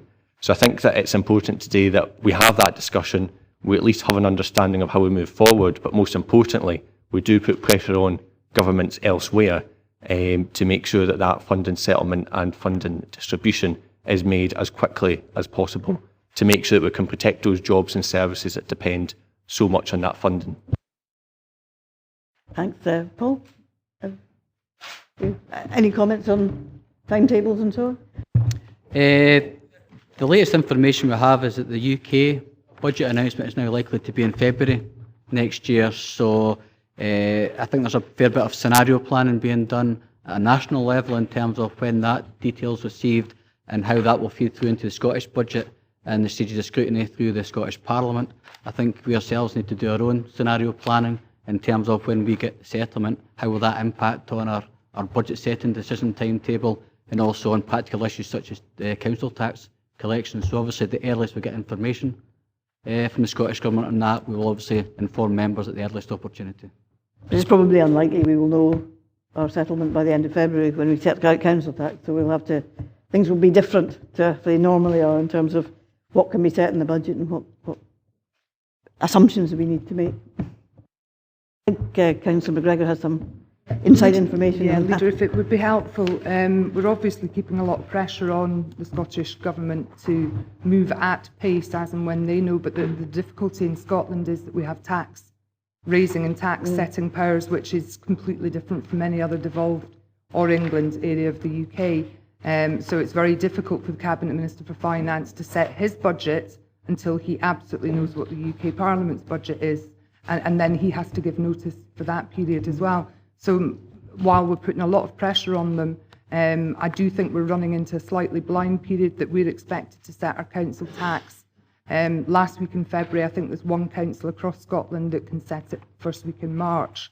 And my suspicion at this particular time is that to enable us to stick to that regulation, we will have to set it without a view of the entire budget at that point. And I don't think that there's any way around that, pure and simply through legislation. But certainly we're keeping pressure on both Scottish and UK Government to move at pace. And we have highlighted the implications this will have for local government, not least of all actually achieving the savings that we are probably going to have to take. Because the later that we can give notice to staff, the less likelihood we have of actually achieving those savings. So I think it's a time for all areas of government to try and work together quite constructively. Because there's also a process within the Scottish Parliament. It's not just the announcement of the budget, there's the budget bill process which has to be undertaken, which takes time. Councillor Crothers. Thank you, Leader. So I think some of the comments that have been made are absolutely relative. I think I would also, very much add my support to the staff who've been involved in this. It is a tremendous piece of work that they've done. So we're all very, very well informed and we have a really good idea what the public are thinking in regards to how we move forward as well. So you've got some budget proposals, as you've mentioned, and fortunately we couldn't make the meeting yesterday, but fortunately you passed that on to us just to have a chance to look at and reflect on that. I've asked Malcolm to make some comments in regards to that when we get to that particular point. I think at 1.4.1 in particular. But flexibility has to be, we have to be a flexible council as we move forward. I mean, there was a major political shift last Thursday. We have to accept that. There could be potential benefits to Scotland in regards to what the UK settlement finally, or UK government decides to, how they decide to spend that, the ban like consequential, so on and so forth. So we could be very, very fortunate as we go forward in next February, March time. So we have to have that level of flexibility and be ready for that and prepare for that. So it might not be about how we actually cut the money, it might be about how we actually spend it.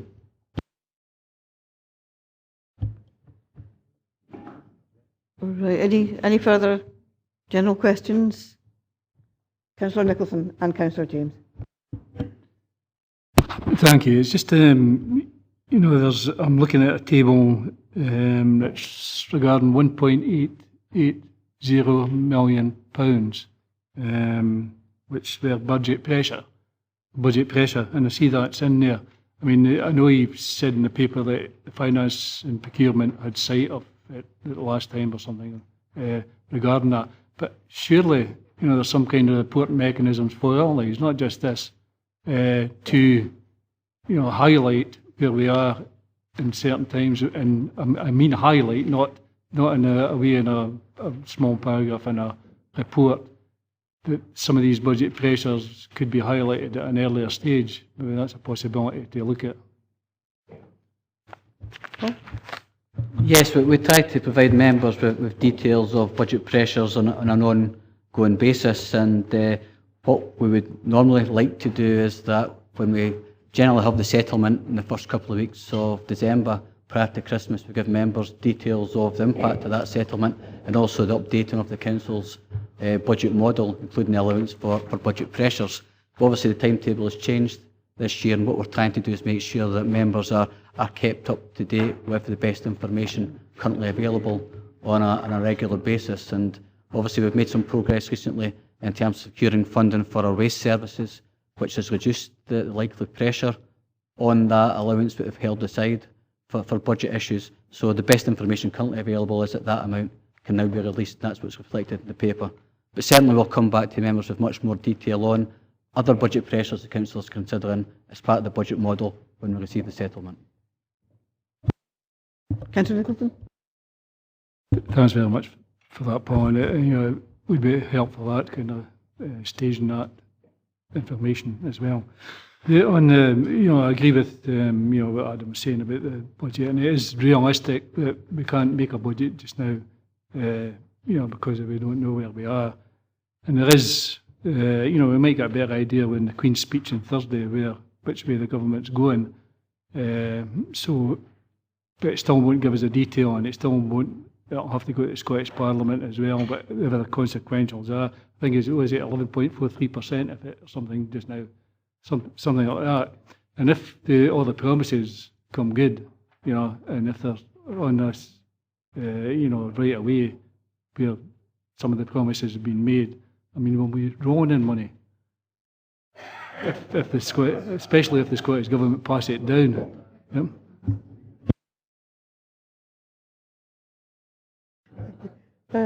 Councillor James. Thank you, Leader.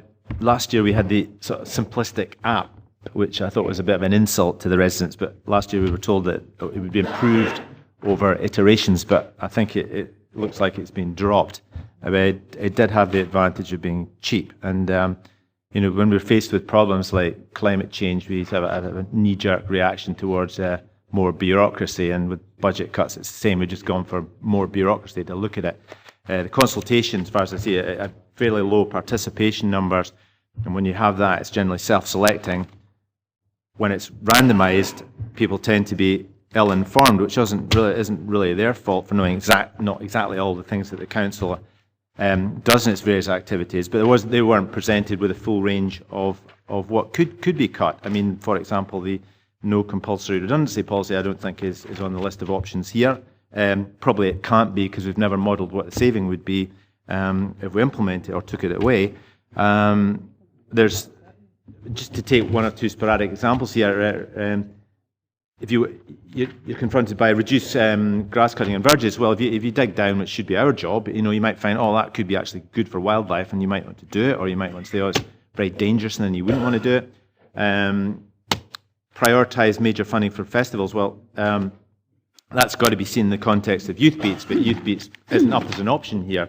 And the final example I would just take is continuing the trend of operating leisure facilities in a more efficient, economic and effective way. Who wouldn't want to do that? So that's kind of no-brainer, leading you down a certain path. Councillors' cost, I don't know, but it must be well over £1 million per year. And we are here to represent the public. That's what we do. So why would we be wasting money with this consultation? So I suppose my end question would be, how much could we save by not having this consultation next year? Well, given that we've just been given an award for our work on consultation, but you might want... I don't... have you got any idea how much the consultation cost? Thank you, Leader. And just to come back to your queries there around participation numbers, certainly if participation this year would be on a par with last year using the simulator, The simulator asked for savings over 2 years last year, which is why we didn't repeat the exercise at this point. But what we did do was go out and have conversations across the 12 wards to encourage people to understand just a bit more detail about the savings that were on the table proposed by officers for this coming year. And actually, probably on a par between those who participated at the community conversations and also those who submitted written responses. And the written responses could be on any part of the council's business. We were on a par with those who contributed to the process last year, so that was about 1,000 people. In terms of the costs, whilst it was staff time and resources that were used for this year, and certainly it's in keeping with our theme of listening to and engaging with communities and having conversations in the hope that decisions that can be taken here are better informed for the future. And so I suppose the cost would be mainly staff time. Councillor James? Thank you. Just for, clarifying my opinion, the simplistic app we had last time was an insult, whether it was over 1 or 2 years, it didn't matter. And this is, of course, a more detailed look. But you have to keep refining that tremendously at the point it would become extremely expensive before it had any value. We are here to represent the views of the public. That's our job, and that is budgeted in by the $1 million or so that we cost per year to do that. If we wanted to see, there are some great ideas out there, then a simple cash prize for efficiency savings would be very worthwhile, because people have some good ideas out with the morass of this consultation, which actually limits in the ideas they can have. Any?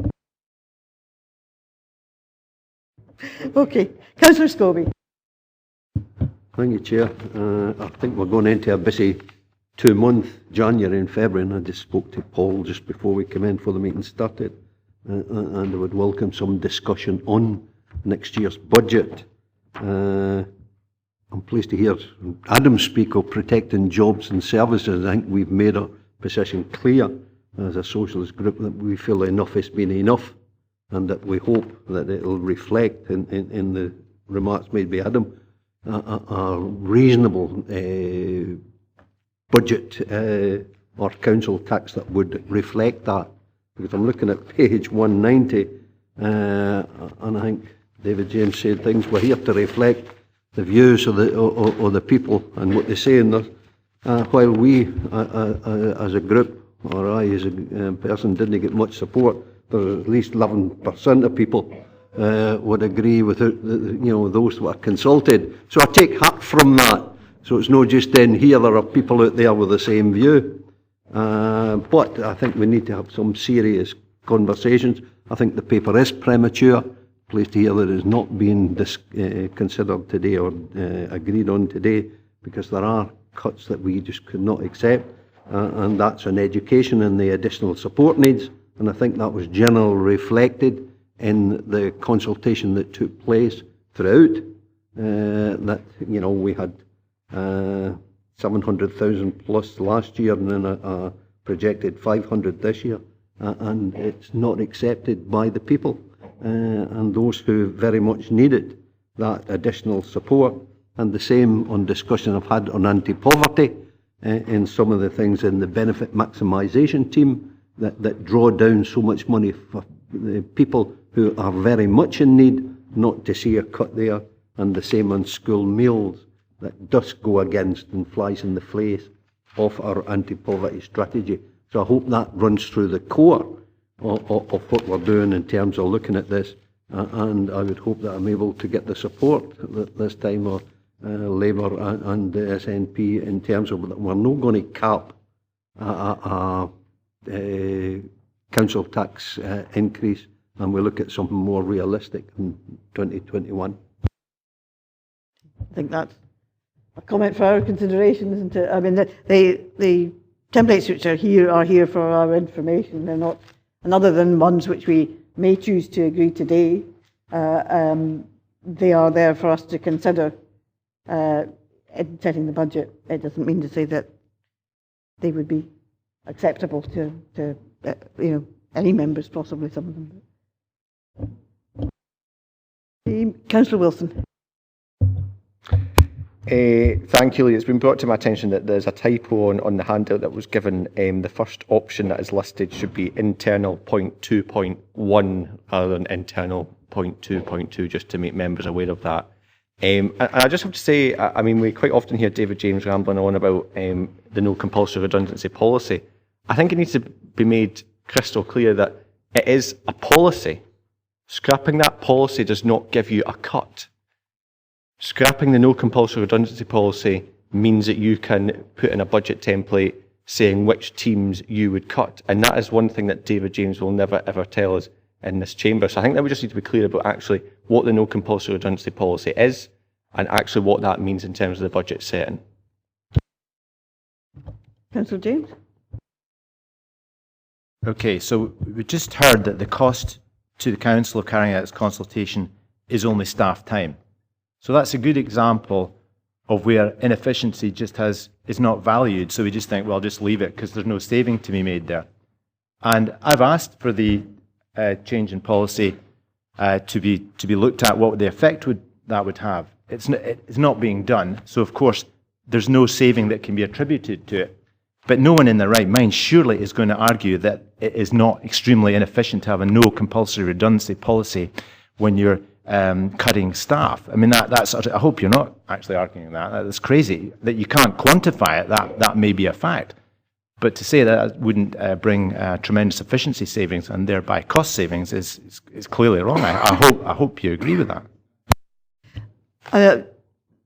Political groups, I know that you're not a member of a political group, but political groups were given the opportunity to submit additional proposals by the 8th of November, so we haven't seen those yet, but it may be that one of the political groups has done that. Okay, if there's no further comments, can we move on to consider the budget options which we had discussed as possibly being able to be taken today and have a look at those? I believe Councillor Johnson had some questions on those. Thank you, Leader. Maybe I ought to go through these Okay. just to make it quite clear. They are on page 225. They are 1.2.1, as Councillor Winslow said, not 0.2, which is a consolidate software costs at a saving 29k. 1.32 secure procurement savings at a saving of 50k. 1.3.3 reduce the council's travel costs at a saving 110k.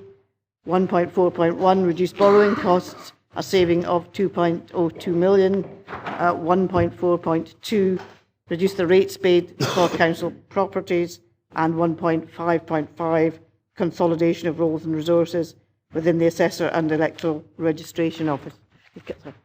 Councillor Johnson, you had some questions. Thank you for that, Leader. On the whole, we're looking at things here that, to be quite honest, I think we should be doing as a matter of course anyway. A lot of it looks like efficiency savings, which should just be an ongoing process. But I've got a couple of issues around the item 1.4.1, the reduced borrowing costs. Now, reduced borrowing costs, how can anybody argue with that? Well, the point I'm about to make is, or a number of points really, is that to a certain extent it looks like a bit of an accounting exercise rather than a saving. If we take longer to pay down borrowing, their overall cost over the period will be higher because we're paying more interest over that period. It could then have a knock-on effect on prudential borrowing limits and that sort of thing, because they're taking longer to get the borrowing off the books. So that then boxes in future councils, future administrations, if they want to pursue any other strategies. So we're really kind of kicking the can down the road a wee bit. And the other element of it is we've got part of the interest savings have been used for the change slush fund. So presumably going forward, we're still going to need the slush fund. So we're going to have to top it up from somewhere else. So that would end up with another budget line, presumably, which is in effect an increase in expenditure. We're just transferring it from one budget to the other. So I would just like a wee bit of reassurance about those particular issues, if you don't mind. Yes, thank you. No, both very fair points. This issue about reviewing redemption periods for borrowing is something that's been looked at across Scotland at the moment. A number of councils have done this earlier than ourselves and to a greater extent.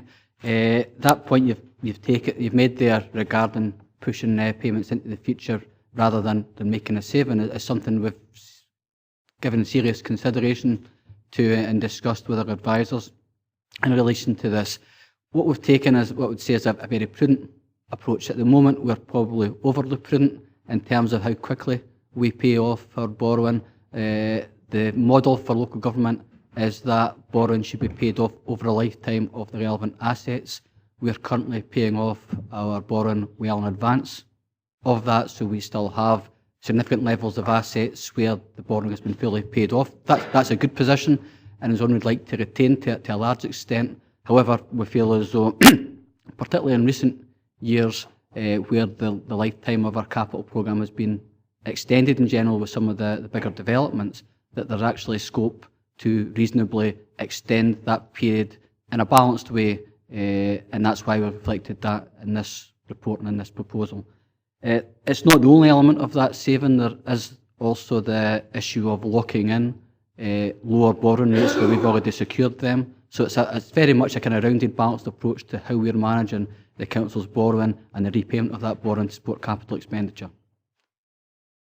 Councillor Johnson. Just to come back, just to go back to the question, I appreciate that, the locking in the borrowing at a lower level. That's a perfectly sound strategy. I'm more than happy with that. If we go back to the point about the change fund, which we've been using this, because that raises other questions. It raises questions of why do you have a line in the budget that's actually unrealistic? I've asked this before as well, because you expect to make savings on it, which you're then going to use for somewhere else. Why can't we be up front and just budget in something for the change slush fund? A number of times mentioned a slush fund. Aye, it's a change fund. You know, well, the meaning of slush fund is illegal and dishonest, especially political and bribery. Is there some kind of thing the councillor wants to share with us? Is this his meaning of it? Councillor Johnson. No, I didn't mean there was anything illegal or anything like that with it. All I mean, an interpretation that I would have put on it is a fund that you're using, that you're topped up, that's almost like a backstop. And we've heard about that a lot lately. So it's a backstop that can be used to help other parts of the budget that perhaps come under pressure. And that's a perfectly legitimate way to operate. So it's a contingency fund. Contingency fund would be another word, yes. It's also to progress. Well, obviously there's good reasons for that change fund to support investment and the required change and savings that the council needs to make, but it's a fair point Councillor Johnson makes in terms of the council has had to in recent years consistently underspend against the total budget in order to top up that fund. The benefit from loan charges has only been one element of that. It will be restricted, as I've set out in the paper, because of this measure. However, what it has largely been reflecting to date, rather than the revision of redemption periods, it's actually been we've been benefiting from those short-term interest rates that we've seen in recent years, and that's what we've locked in terms of previous transactions in this proposal. Obviously, we're looking to continue to do similar things going forward to achieve further savings through our effective treasury management arrangements against the revised budget.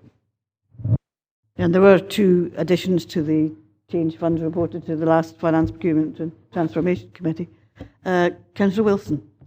I think Paul has largely said what I was going to say, to be quite honest, and certainly a part of it. And I think to come back to what Malcolm Johnson was saying is that, Malcolm, you're essentially saying that, we should be setting realistic budgets.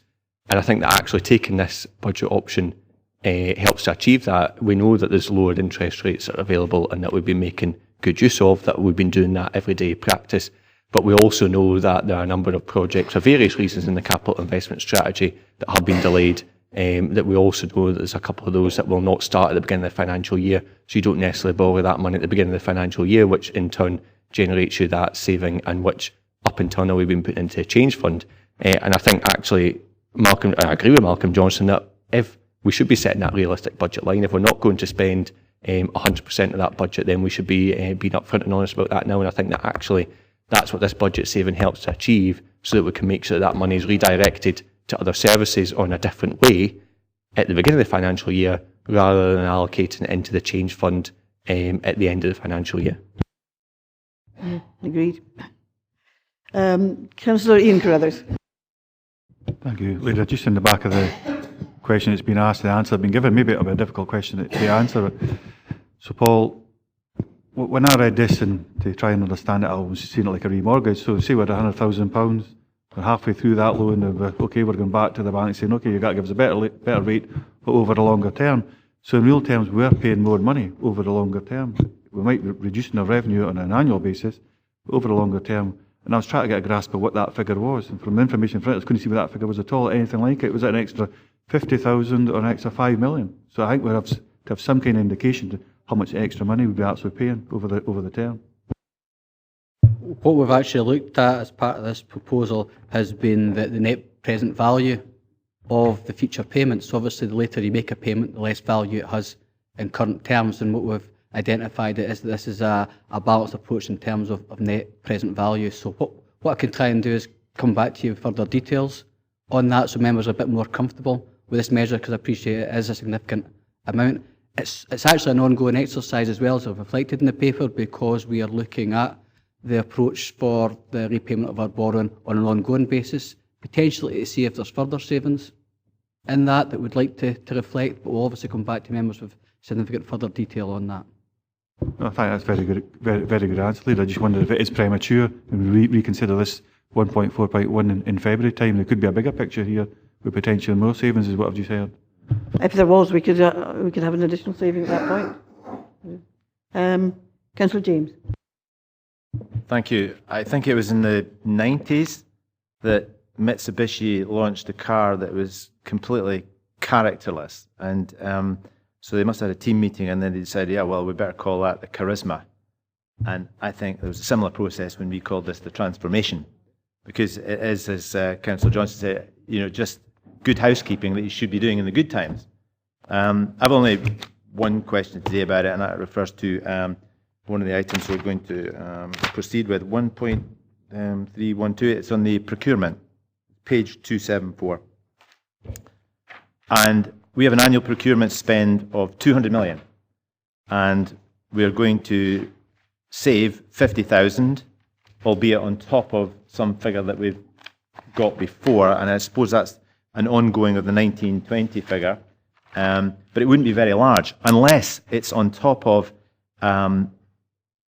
inflation, as in we're not accounting for inflation, because if in real terms, if we didn't increase with inflation, and inflation in the background was 2.5%, then there would be a 5 million saving, which would be significant and worth mentioning directly in here, and would make one wonder, well, why bother with 50,000 on top of that, because that's so big in relation. So I don't really understand the presentation, so perhaps you can clarify it, please, Paul.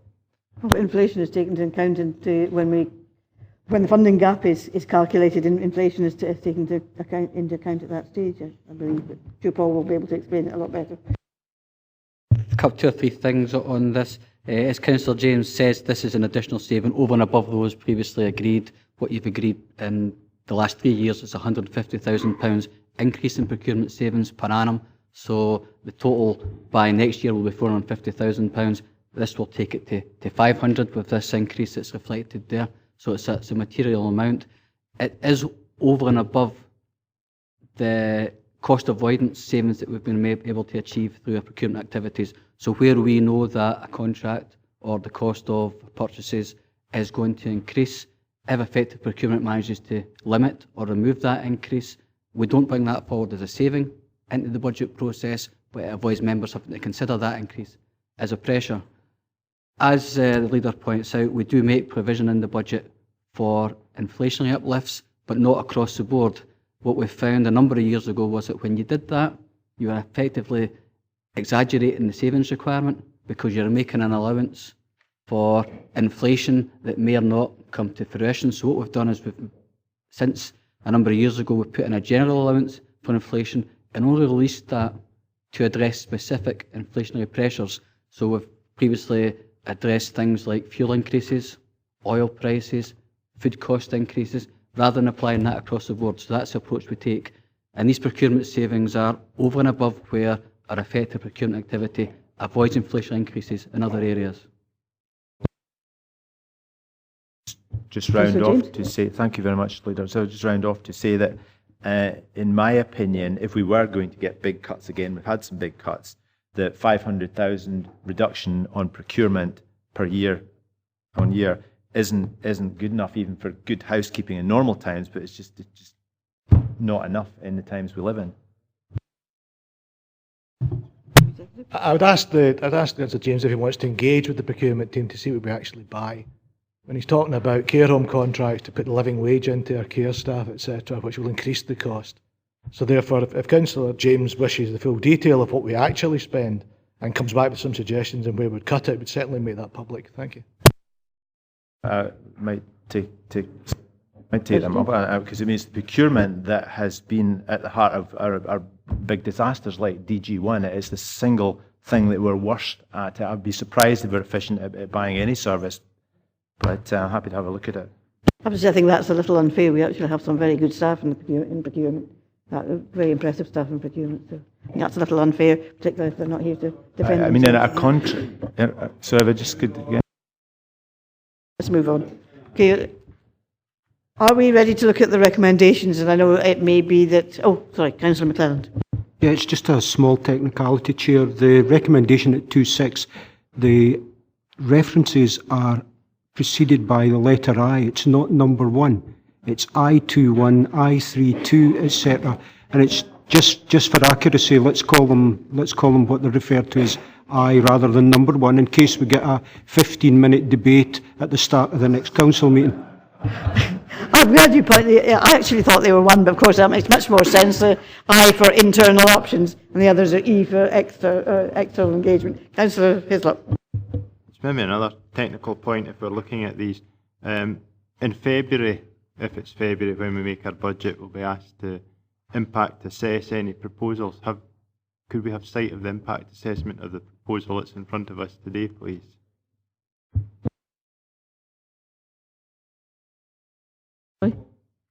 The impact assessments for each... Their individual impact assessments, any proposal as a cumulative should actually be impact assessed as it is. Yeah, be happy to, and also bring back any updates and any additional information to members to give them absolute assurance. We'll wrap everything back up in February as the cumulative budget we're setting for this council. Although we may not be setting it in February because we may not have the final data, but we can, and obviously we can, if there are other proposals at that point which we've been able to take, we should be able to bring the whole lot back out with the impact assessments, as you rightly point out. Okay, shall we move to the recommendations? Yes, so 2.1 is to note the communications activity, and I personally would like to congratulate the staff who've been involved in that, because I know they've worked hard on it. To note the feedback. And 2.2, to 2.3, to recommend that the groups take this into account as they develop our draft budgets. 2.4 is note that stage 2 of the engagement programme will take place during February 2020. And 2.5 is to consider the budget the officer budget options, which we have done. And then we've proposed an additional 2.6 to agree to progress the officer budget options I 2.1, I 3.2, I 3.3, I 4.1, I 4.2, and I 5.5. Right, and Councillor, that's our proposal, so I'm happy to propose that. No, happy to second that, Leader. I think, Councillor Crothers, you may have an amendment to that. Would have an amendment. I mean, I think strongly that actually it could be even a bigger chunk on the back of the information we've received here, and that would be better seen in either February or March time. So just same as what your proposal is, but with the exception of 4.1. I 4.1. But I just there was a question for Councillor Hislop, and we've got an answer in regards to the wider budget. But that is an accumulation of actually a number of there. Are we content that we're safe in regards to that impact assessment across the 5 or 6 proposals, depending on what's agreed here today? I think we have to assess the whole budget when it's complete, don't we? But this Rather than this just is a a part of partial. it. It's not a singular. So you take, if it was one thing, you say, okay, it's been impact assessed, but this is an accumulation.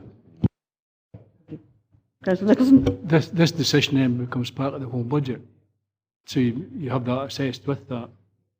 That's right, yes. That's what my understanding would be. Thought the community progress is as of today. Councillor Carruthers, do you have a seconder for your Councillor Johnson? Okay. So can we move to the vote in that case?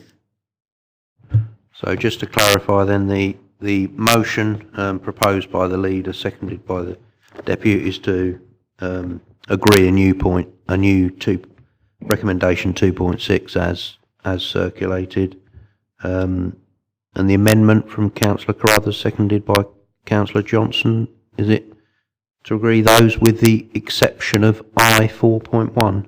Yeah. Okay. Leader? Motion. Deputy? Motion. Councillor Bell? Amendment. Councillor Blake? Amendment. Councillor Brodie? Motion. Councillor Doogie Campbell? Motion. Councillor John Campbell? Motion. Councillor Ian Carruthers? Amendment. And Councillor Karen Carruthers is not present. Councillor Charteris? Councillor Dempster? Motion. Councillor Dryborough? Motion. Councillor Drysdale? Amendment. Councillor Fairburn? Amendment. Councillor Ferguson?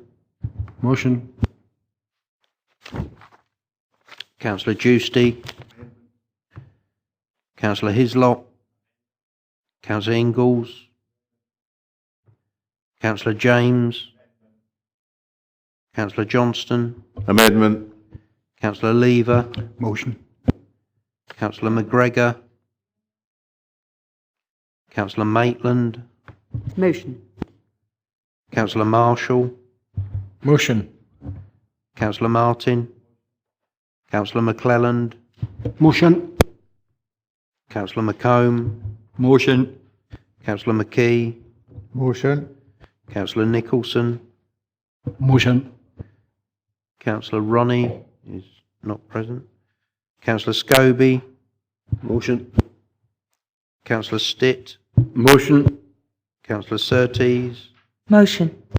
Councillor Tate? Councillor Thompson? Motion. Councillor Wilson? Motion. Councillor Wood?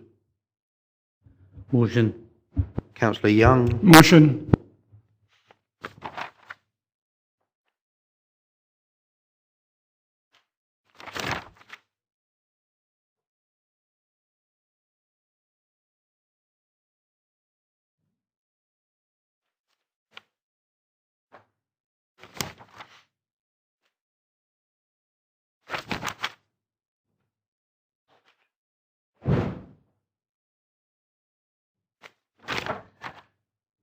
We have 23 members voting in favour of the motion and 13 in favour of the amendment. Therefore, the motion is carried.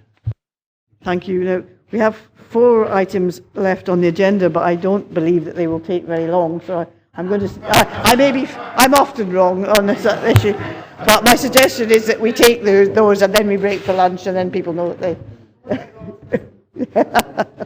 Right. Okay. Item 7 is the progress in responding to the independent inquiry recommendations. This is the 5th and final update on the agreed response plan to address the recommendations made in the inquiry report into the construction of the DG1 complex in Dumfries, as agreed by full council on 26th of June 2018. Addressing the recommendations of the inquiry report has been a significant piece of work which I believe will put us in a much better position as an organisation managing large construction projects in the future. Steve Rogers and Paul McCullough, Head of Economy and Development, and Paul McCullough, Property Estates and Programmes Manager, are here to answer any questions you have. Councillor James. Yes, Leader, you've stated that this will put us in a better position to take on yes. large projects in the future, and all disasters are different to the ones that precede them. But I think one of the selling arguments was at the time that this would put us in a better position to take more legal action. Yes, I do remember that, and because I was against us having a report, and I was conscious of what the arguments were for having a report, and it was stated at the time that would have been one of the advantages. Has there been any progress on the legal front? Will there be any, or have we given I did contact the police, who I spoke with the divisional commander at the time and a superintendent detective who had some discussions with me around it. He asked to see the report, the police asked to see the report, so that they could consider whether there was any criminal activity associated with it. Unfortunately, because of the state of the legislation in this country, once they had seen the report, they felt they were not able to progress with any criminal case. And I think that is actually a failure of the legislation, because the public are not protected against faulty construction unless somebody is killed. And that was the reason nothing could be done, because nobody had been killed, which seems to be a pretty serious state of affairs where you cannot take action unless somebody loses their life. And I also was in touch with the Health and Safety Executive, and they had similar advice. Councillor Thompson. Thanks, Leader. It was just on page 539, 6.2.1. It talks about the further learning from the NWCC root causes review being undertaken by Scottish Futures Trust. And that's obviously a piece of work which is yet to conclude and will come back, I presume, to either this full council or Economy and Resources. But do we have any sight of when that might come back? Because obviously that might be instructive in a wider sense. It'd be useful for us to see. Futures Trust report, which we all have eagerly awaited, and with yes, eagerly waited and eagerly awaited. Thank you, Leader. We are currently awaiting submission of that report from SFT. I understand that it is imminent. However, we have been waiting for it for some time. Obviously, as soon as it arrives, we will understand the full extent of any recommendations and any learnings that we have to build into the improvements and changes that were put in place on the back of the Cole report also. Unfortunately, we have no control over the time that the Futures Trust take in releasing that report, so hopefully it will appear eventually. It's a bit like the reporter's recommendations on the White Sands Flood Protection Scheme. Keep waiting and waiting to get those, and they don't appear. So, Councillor McKee. Hi, thanks, Chair. Reading through this report, I think it's a good report, and we seem to be getting people into position who will be able to do a good job for us. My concern is, I'll ask the question on 711. The meeting, Chief Executive Working Group members with the Scottish Government Construction Procurement officials, Building Standards Division and Scottish Futures Trust. Are you comfortable that these people were suitably knowledgeable to give you advice, given that, in my view, they may have been involved in the original contract being set and things like that? They guide what contractors are able to do the work that we were looking to get done. Are you comfortable with that? I'd say the people that we met with were not the people involved earlier in the process, and I'd say that subsequent to those meetings, there's now been a full national review of building standards. There obviously are the larger construction issues in relation to hospitals that are currently underway. So I have every confidence that the actions that they were supporting are the right actions to be taken forward. I think what might happen in the next year or so is how we implement them, particularly in relation to building standards, will change as subject to the national review and potentially the establishment of a national building standards organisation, which I believe is one of the things that's currently under consideration. But yes, the people that we met, and particularly from the building standards side, were highly experienced professionals who were never involved in the initial procurement processes.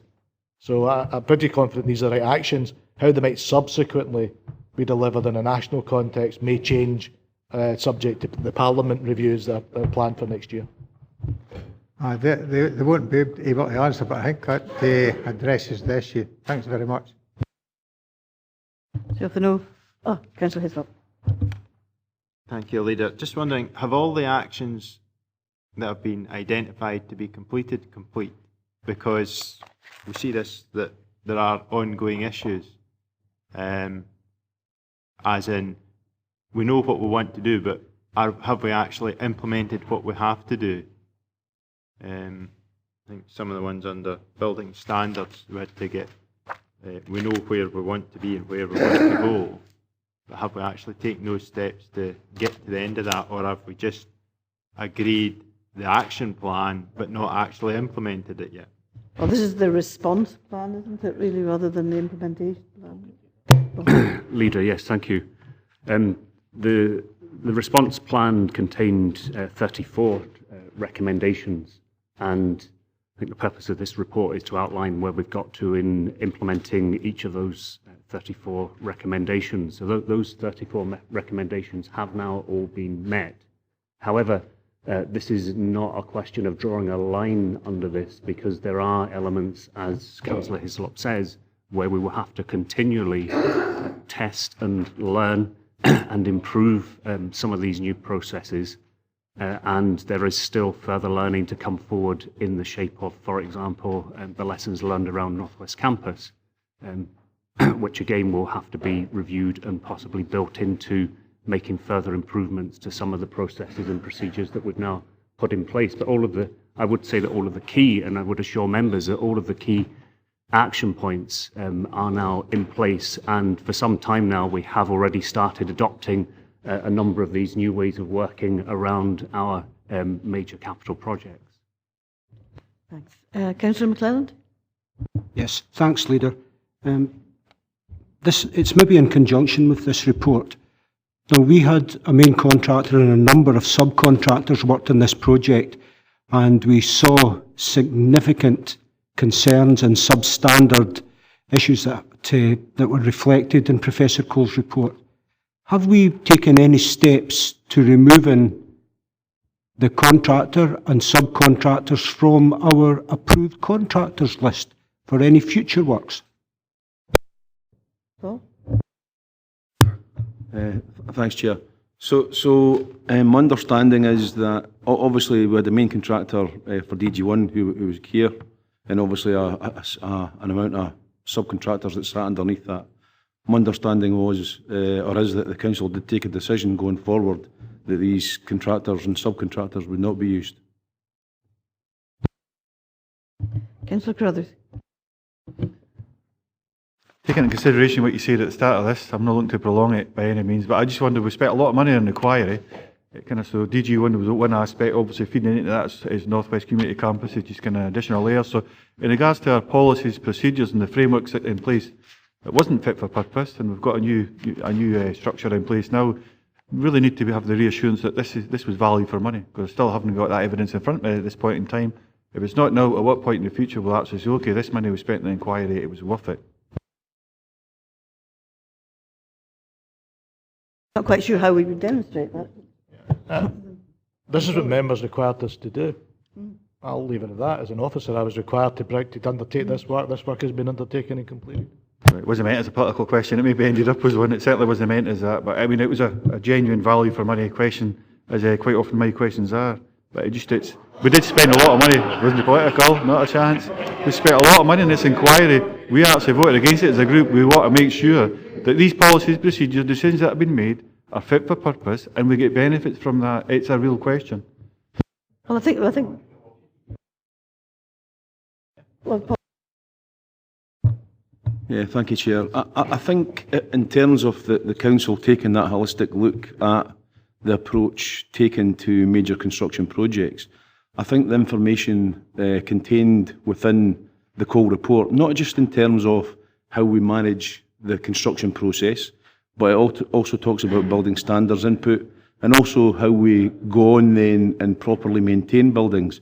I think all that information has been really invaluable in terms of shaping the future of the property and facilities model. So if we think about the new setup, we're creating a project and programme management office We're very clear with the type of individual we need to have the necessary skills, qualifications and experience to do this work on behalf of the council. But then on the other side, you've got the corporate landlord side that then needs to take the building from the PMO as it's constructed and then manage it through its lifespan, making sure that the maintenance regimes are in place and that they're followed. So I think the information that the Cole report provided is really, or has been invaluable in terms of assisting us in shaping the new structures. So just to come back to that, I mean, I think that was a very valuable answer.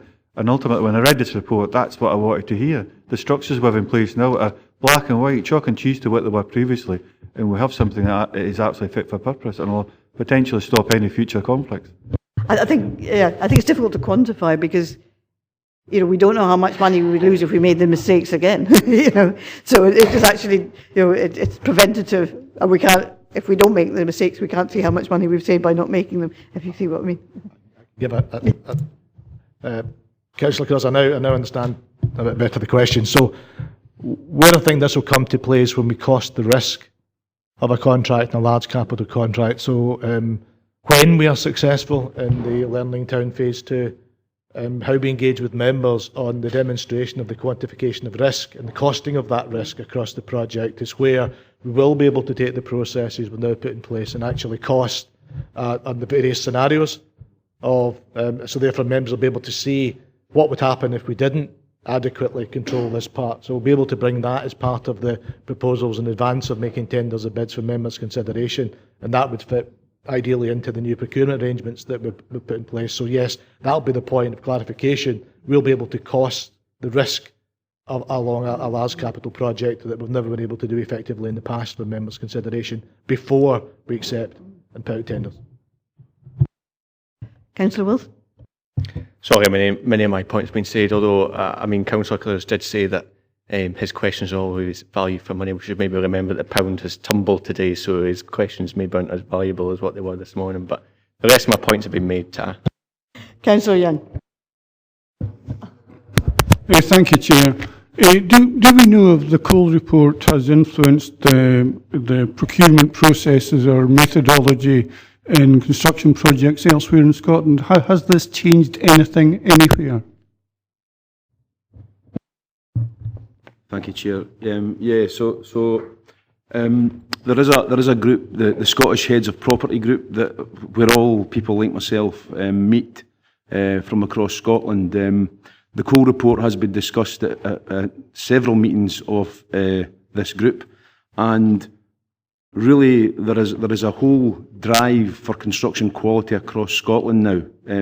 The system has failed. It's not just failed here, it's failed elsewhere in Scotland, across university, health and local authority sectors. So there's a real drive going forward for ensuring construction quality. Obviously, we're onto this as part of the PMO, but other organisations are doing the same. Your question regarding procurement, and it's this procurement of design and build projects where the organisation relies on the contractor to design.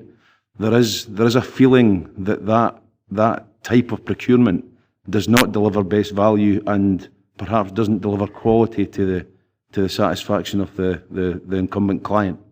So that again is being looked at. We seem to have forgot how to traditionally procure good buildings. That's an endemic of the industry.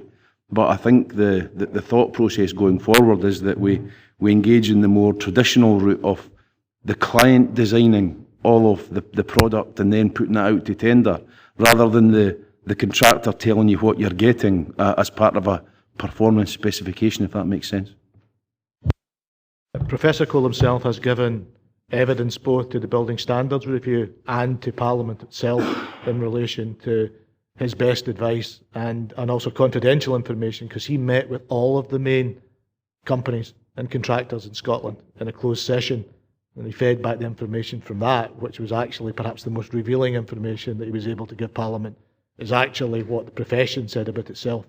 And in fact, a lot of it was around this conflict of interest within main builders between designing and delivering, which was actually causing a competitive tension within organisations. So again, I think Paul's right. So Professor Cole, and he's also been invited back to independently review the findings of the building control and building standards review. So again, you know, he'll be right at the centre of the validation of that. Okay, we're happy to note the final update progress report. Right, good. Right, oh, right, okay, yeah. Should I, yeah, right, okay.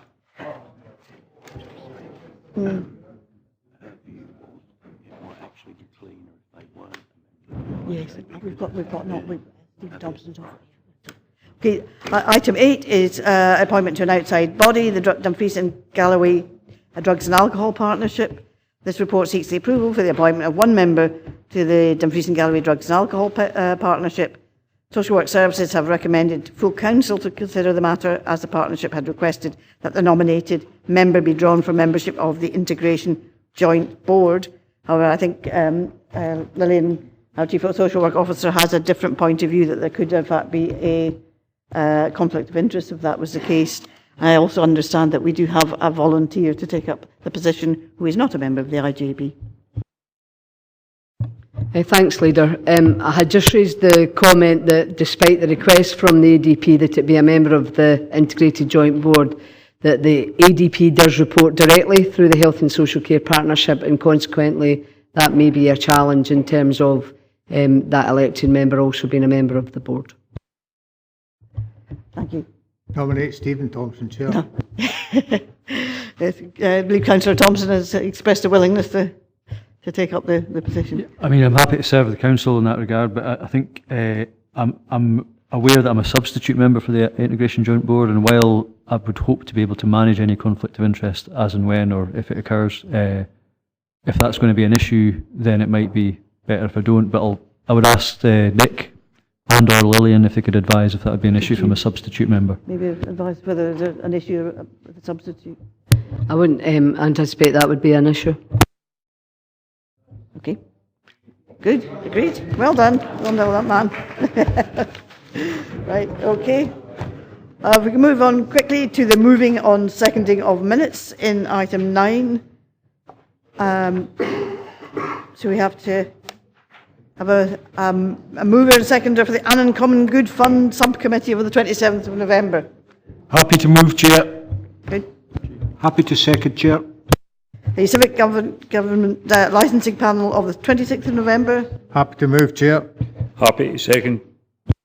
The Economy and Resources Committee of the 19th of November. Happy to move. The Education and Learning Committee of the 12th of November. Happy to move. Happy to second. The Employment and Appeal Subcommittee of the 14th of November. Happy to move. Happy to second, Leader. Employment and Appeal Subcommittee of the 22nd of November. Happy to move. Happy to second. Harbour Subcommittee of the 29th of November. Happy to move. Thank you. The Kirkcudbright Common Good Fund Subcommittee of the 12th of November. Happy to move. Happy to second. The Nithsdale Area Committee of the 13th of November. Happy to move. Happy to second. The Social Work Services Committee of the 26th of November. Happy to move. Happy to second, Chair. Stewartry Area Committee of the 20th of November. Happy to move. Whithorn and Wigton Common Good Fund Subcommittee of the 11th of November. Happy to move. The Wigton Area Committee of the 6th of November. Jim, can you say? Happy to second. Thank you. And that